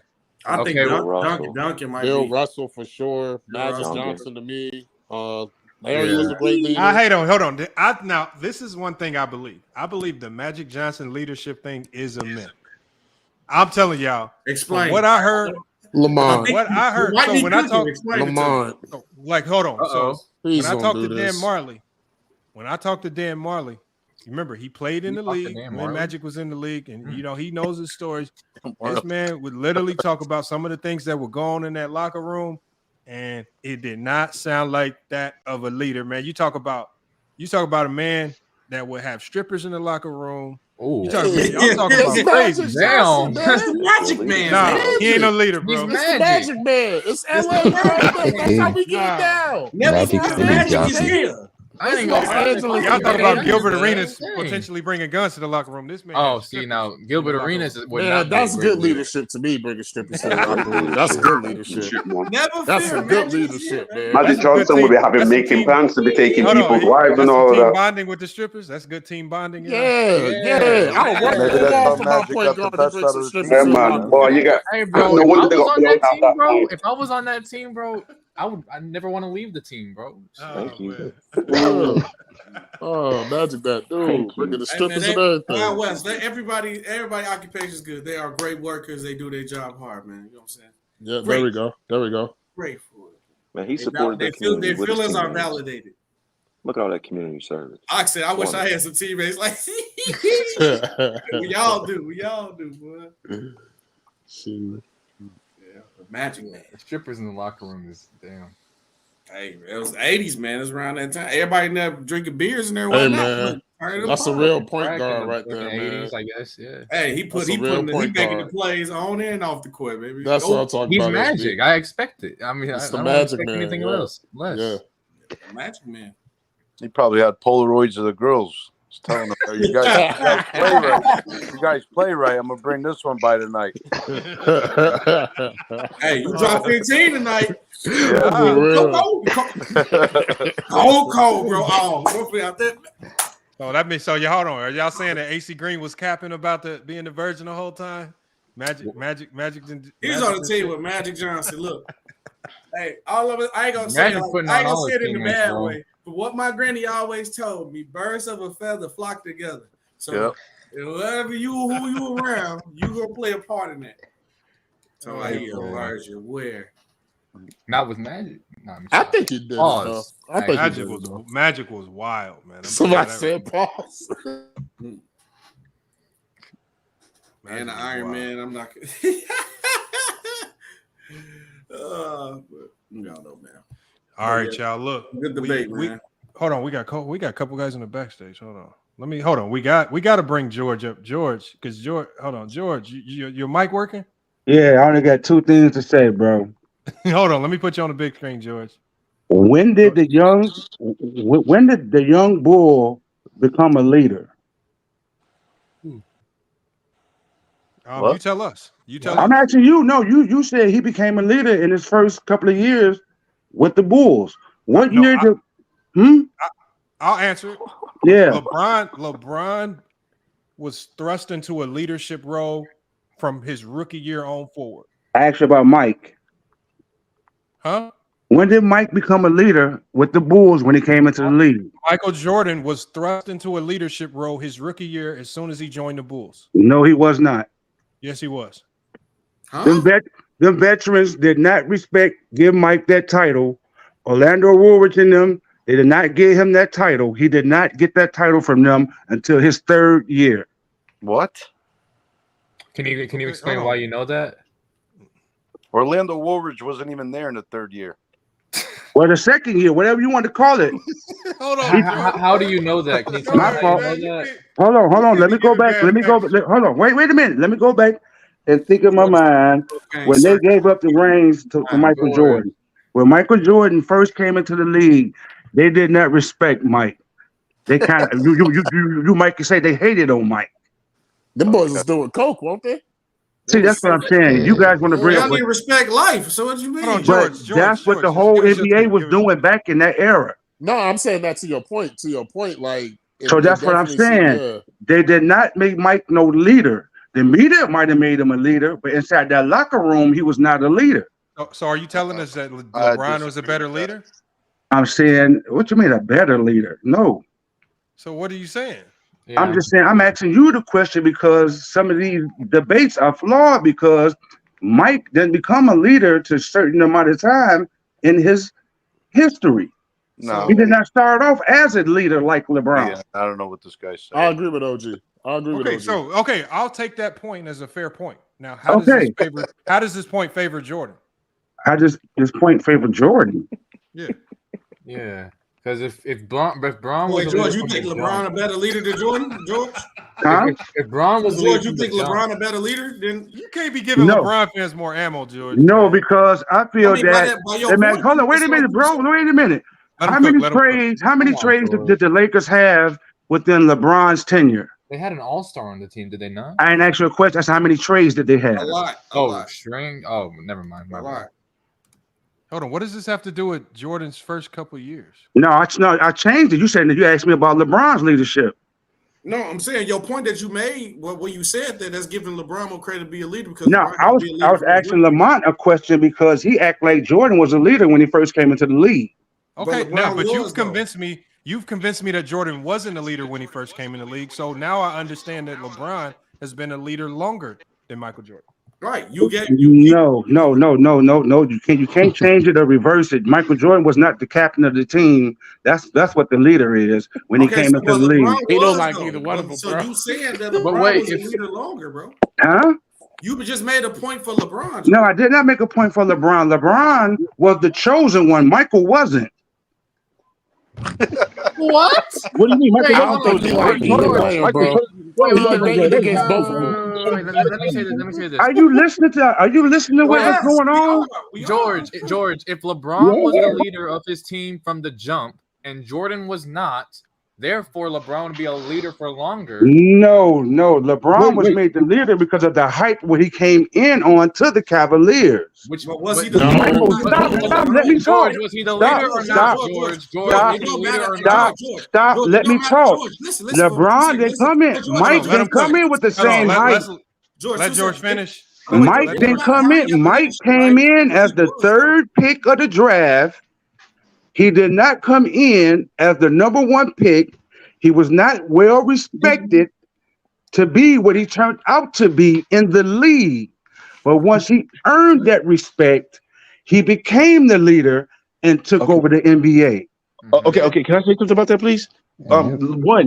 Nike basically put their whole career on the line of having Nike. That's a gym shoe. That's not the NBA, bro. No, hold on, bro. Listen to me, bro. Shoe deals are NBA. Why? Because they actually give revenue to the NBA and they get back each way. But that's my God. The point about it is, right? That he was prevalent enough to have SportsCenter write about him and put him as basically the best talent coming out. Everybody was writing about him coming out. He was the talk of everything coming out back then. Who was? Jordan. He was the third pick. Michael How was he, Jordan. bro? He was the third pick. It doesn't matter if he was the third pick. Bro, back in the day, it was a different kind of league, bro. It doesn't matter if you was the third pick. The top three were basically talented to be the best that were going to play in the league. They were like Hall of Famers. Lamont, you still gonna let these guys just run off the rails and tell me that the number one pick and the third pick are two different things? Let's let George finish his whole point and then we can respond. Go, because and now my second thing is that's a bad debate you set a boy up with Kobe and the leadership, because number 8, see, fans that are true to whatever their best player is, number 8 was arrogant, and I'm a Kobe fan. So that's going to be a real bad debate for that young man. He can only bring up. That's going to be a real bad Kobe debate. retire after he had number 8? I'm still trying to debate Jordan. Kobe had other years after. Yeah. Chance, hold on. But I think a lot of people was trying to get an understanding of what was your point of bringing up the fact that Jordan wasn't a leader when he first came in the league. How does that benefit Jordan if you're saying he's a better leader than LeBron? Yeah, I don't know. No, what you changed it is, did you trying to say whether it benefits him or not? I'm trying to just claim you on saying that he was a leader. Oh, so you're just trying to be non-biased. So he's just trying to debate whether he not a leader. And by you voting, that's another thing. You shouldn't have jumped in the vote. Okay. So basically what he said is you shot your gun off too early. He said I can't vote. No, he shot the gun off too early. You didn't get the whole story yet. I got it. Now I got it. So you just debated on who was a leader and who was not when they first came in. This is the first time I ever voted, SB, and as soon as I vote, now everybody. Yeah. Say it again. This your first time ever voted, and you voted. And you was wrong about your own vote. Come on, Khalil. All right. Well, we gonna exit my vote out, George. Who you voting? Well, I'm voting Mike. Yeah, but George. Actually, to go with his argument, I got to go with LeBron. George, the reason why it don't matter is because they're two different mentalities. They have two different mentalities. But George, it don't matter because the panel vote, Michael Jordan won on the panel. I understand that. He asked me my vote. He asked me my vote, Lamont. I didn't. All right. Well, even if you take away my vote and you give it to Jordan, I'm literally going to say that the results are still the same. It don't change. No, I know that, but you never should have voted in the first place to make it go on to be a tie. Yeah. But basically, what he's saying was one a leader and was one not. It was going to be a tie regardless. Jordan ran on the panel, LeBron run in the chat, so it's going to be a tiebreaker regardless. No, but it's still skewed though. See, what the question actually is was one a leader and was one not a leader? That's all. That's what it is. Like, who was the leader? Was Jordan one or was who was the best leader? It was the best leader. Yeah. It wasn't who's the best leader. Vote No, look at the title of the title of the chat right here. The GOAT debate: Michael Jordan versus LeBron. Who was a better leader? That's the thing. Who's a better leader? It's not who is a leader. I don't think that's what his debate was. His debate was who was a leader or not. It wasn't even who was the best. I was calling out Lamont because Lamont kept calling out that Jordan was a leader when he came into the league. Yeah, that's what he said. Oh, okay. Hey, but you know what, George? It's too late to change votes. I appreciate that correction, and you know what? That just makes me. That's a better argument. That makes me believe even more that LeBron was a better leader. You always going to do that, Lamont. That's why. Hold on, wait a minute, sir. That's why I keep asking you about that picture behind your head. Hey, Lamont, who's your GOAT? I knew Lamont would do that when he heard the question all the way. When he heard the question all the way, I knew you get it. Then I got it when you said it, when you verbalized it how you did. I got what you were talking about with your question. It's not about who's better, who was a leader. Period when they came in. And yeah, you're right. The crazy part about it is, bro, the reason why we on George like that, because George don't never give LeBron no praise. So when he came in talking like that, it threw everybody. It threw y'all off. Don't say that, bro. I told you I gave LeBron all the credit in the world until LeBron self-proclaimed. Don't say that. Don't say that. Didn't I say that, Lamont? He lived up to the expectations. He lived up to it, so get over it. That was the thing I had to say that, Lamont? Hold on, y'all. I want to make sure George gets his thought. A look at OG Clamp, man. He said we ain't letting George talk, man. So George, man, keep cooking. This is the first time George came in. All I keep saying is, Lamont, you set things up, you change the narrative, you push the goalposts, and then every time, let me finish.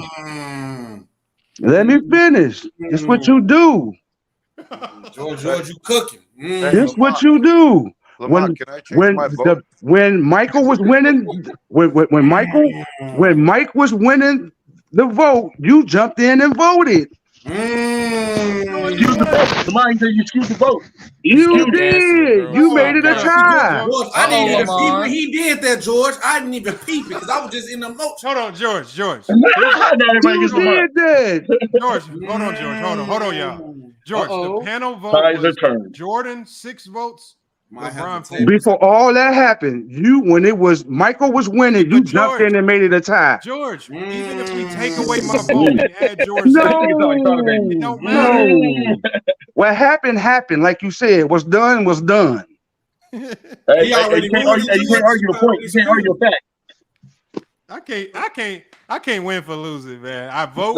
Sorry, I don't vote people, man. That's crazy, man. Hey, crazy part about it, George. Hey, just don't vote on your own thing, bro. Don't vote on your own thing. Just set it up for everybody else. Hold on, wait, George. I looked in the chat. Jordan was winning 51-49, and then Lamont stopped the poll when LeBron was up.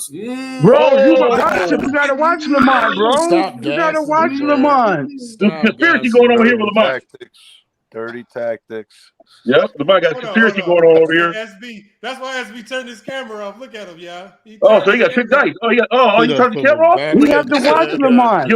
Guilty as charged. You have to pay attention and watch Lamont. You have to listen. You have to listen to what Lamont says and watch what he does. Exactly. You got to. You hide your hand. SB, you foul, bro. You real foul, SB. Lamont, I ain't gonna hold you.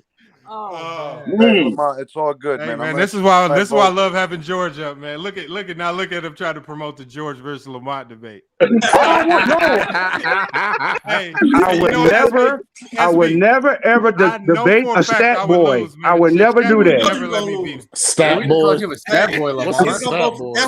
I would never. George debates over here. He gonna take over. Hey, people would vote for George just to get him to win, bro. I would never let him. Yeah, just to go against Lamont too, though. You still haven't answered the question about that picture behind your head. Hey, George, don't let Lamont fool you. He a Blazers fan. Lamont, what picture you got behind your head, Lamont?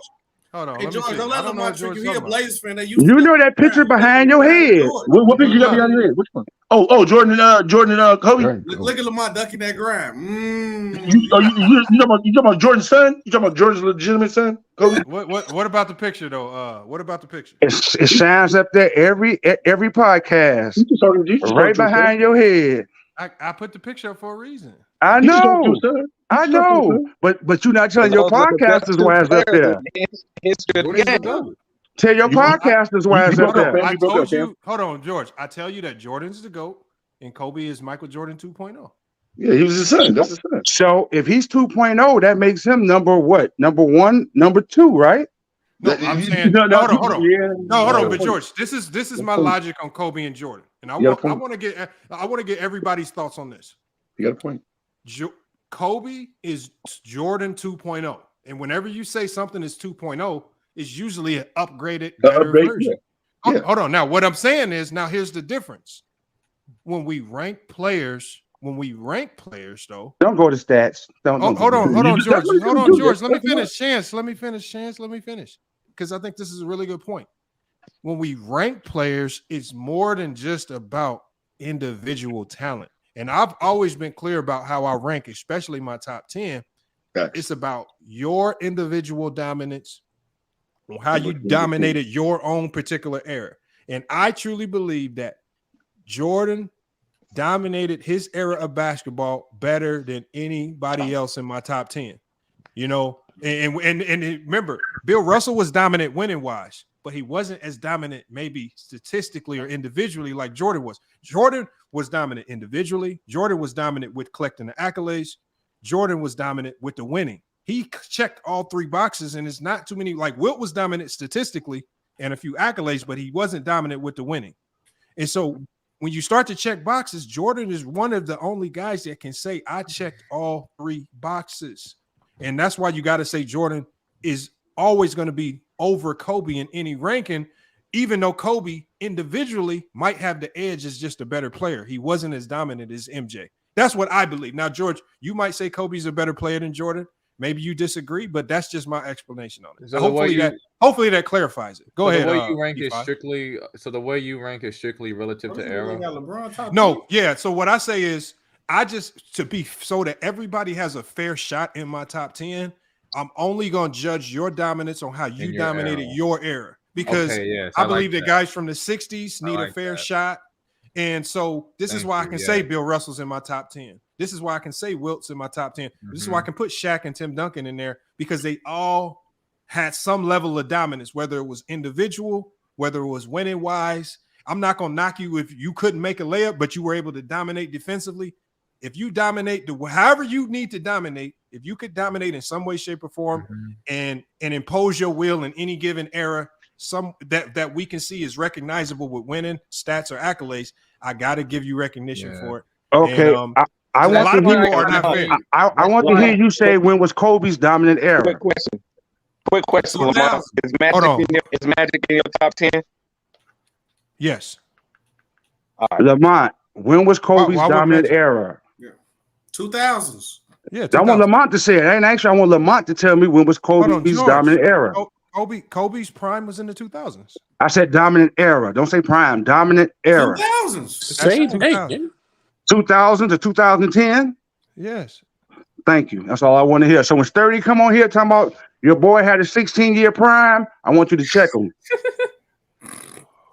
I mean, what I got to do with that? You got to debate him. Oh no, that's what I'm saying. You jump in when you want to jump in, but you don't jump in when your boys go off the rails. You can't be asking me to save you in a debate. You need to call Sturdy out. You just saved LeBron in this one. Hey George, what I'm not year did saving Kobe him. become the leader?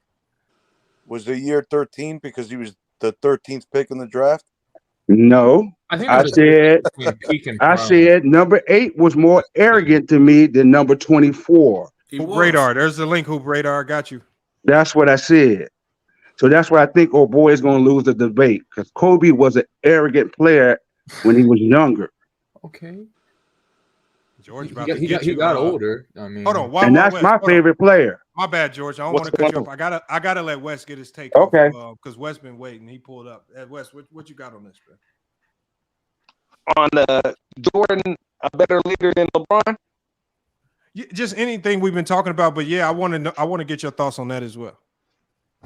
Well, on the Jordan being a better leader than LeBron, I take Jordan over LeBron as a leader. LeBron's a hell of a leader, but I take Jordan as a better leader just because Wes, of that. your mic is messed up, Wes. Something going on with your mic, Wes. Can you hear me better now? No, it sounds real choppy. It sounds super choppy. Sound like you finna drop a T-Pain song, bro. Oh, shit. Never that. Yeah, Hold on. Wait, Wes, while you fix your mic, let me get to Hooper's radar, man. He just pulled up, man. I haven't seen him in the chat before, man. I'm glad he hit the link and pulled up. What you got on this conversation? What's up, man? What's up? What's good, man? I appreciate you posting the link. Yes, sir. What you got on this, man? Yo, what you got on this topic, Hooper's radar? What'd you say? Apologies. I said, what you got on this topic? We're talking about the GOAT debate, right? No, what we are talking about one aspect of the GOAT debate, and so today we're just because we're gonna break down the GOAT debate in multiple aspects. Today, the aspect is leadership. Who's the better leader, LeBron or Jordan? And we broke down the positives and negatives as a leader. We did a panel vote, we did a chat vote, and LeBron came out as the winner. But you can give your thoughts on who you think is the better leader and why, though. All right, so I'm gonna be honest. Like my goal is LeBron, so I'm gonna be a little bit biased, and I'm gonna say LeBron. Mm-hmm. I didn't obviously grow up with Jordan and all that, but I do know Jordan has been a pretty good leader. But I'm gonna take LeBron. Why would you say LeBron? I would say LeBron because LeBron, as a leader, has gotten players that aren't like established stars to play sometimes higher than they're supposed to play. He's done well as that as a leader. He's done good in building his teams as a leader. Although all the GM jokes happen and everything, I think he's been pretty good in that department, recruiting teams, except for the Russell Westbrook. That was a terrible move. Mm-hmm. I'm gonna take LeBron. He's done it with 4 different franchises. Okay, I give you that. I mean, and at least you admitted your bias, and I appreciate it when people just at least come in and admit they bias and then give their take. Some people be acting like they God on the debate. I don't appreciate when if you was biased. That wasn't a bad take, though, bro. That still wasn't a bad take. Yeah, you had a good little logic there. I don't appreciate when people like really don't grow up with Jordan and they're like they automatically go to Jordan. Like sometimes you're gonna be biased to who you grow up with. I can name a few people that are victims of that. Young Goats of Basketball said flipping the roster every year, but better leader. I just don't believe Young Goats of Basketball that all of the roster moves are made by LeBron. Now, I think so. I don't even see why that's a problem. I really don't. And I think one of the aspects of being a leader is understanding what guys fit and what guys don't, because we've seen a ton of guys that have moved on, like the Kuzmas, and their careers, or even Julius Randle's, their careers have exploded because LeBron basically said, maybe this isn't the perfect fit here, but we can put you in another situation, maybe another team, and you can elevate. And so there have been a ton of guys that have elevated when they left. It's basically what Kevin Durant said. You see how you just did that? It's basically what Kevin Durant said. When he said it can hurt your career to play with LeBron. But like a lot of people like to give LeBron crap for what they did in 2018. The roster that they had to start the year was practically completely different from the one that they went to the finals with. And I just tell them to look back at that team and just realize that those moves had to be made. Like D Rose and D Wade had to be moved. But who else? Jay Crowder was awful for the Cavs. They brought in they brought in players who just played better for them. I think they were good moves that made the team get better. I just don't understand why people hate LeBron for that. Because if you remember, the Cavaliers were like the worst defensive team in the entire league going up to that. One of the worst. It's the way that he does it, though. Like literally, I don't think nobody hate LeBron. They docking his leadership for that. That's what I'm saying. Yeah, I mean, like when you get players, bro, you're supposed to stick behind the players and the choices, right? You're supposed to stick behind the players and the choices, and you don't. But chance, when I list my negatives on LeBron, I did mention that he did. Sometimes when LeBron does make these moves, it has a negative leadership impact. So we did when I tried to be. I tried to be non-biased when I talked about LeBron's flaws as a leader. This is something that I talked about. The trading the players, sometimes it can work and it can have a positive impact. But SB, I think SB made the best point about it. And I think the best point is that you got players walking around on eggshells. Yeah, you're starting to grow. Because sometimes if you're dealing with a guy that's on a minimum deal or a mid-level exception, and he's sitting here worrying about, well, if I go on a 10-game stretch where I'm playing bad, and let's say I get into it with LeBron, am I going to get traded? Am I walking around with the Lakers fan base behind killing you too? But not even that's LeBron likes to target people, right? LeBron likes to target people. Like if he sees you as a weakness, he'll target you, right, and try to make you his scapegoat of why things are going wrong. He tried to do it to Mario Chalmers all the time, bro. He tried to do it to Norris Cole. He tried to do it to Norris Cole, but he couldn't get away. Bro, hold on, bro. I'm a Miami Heat fan, bro. I'm a Miami Heat fan, and can't nobody tell me about Miami Heat because that was not LeBron's team. That was Dwayne Wade's team. It'll always be Wade County, right? But look, when his knees fucking fell off.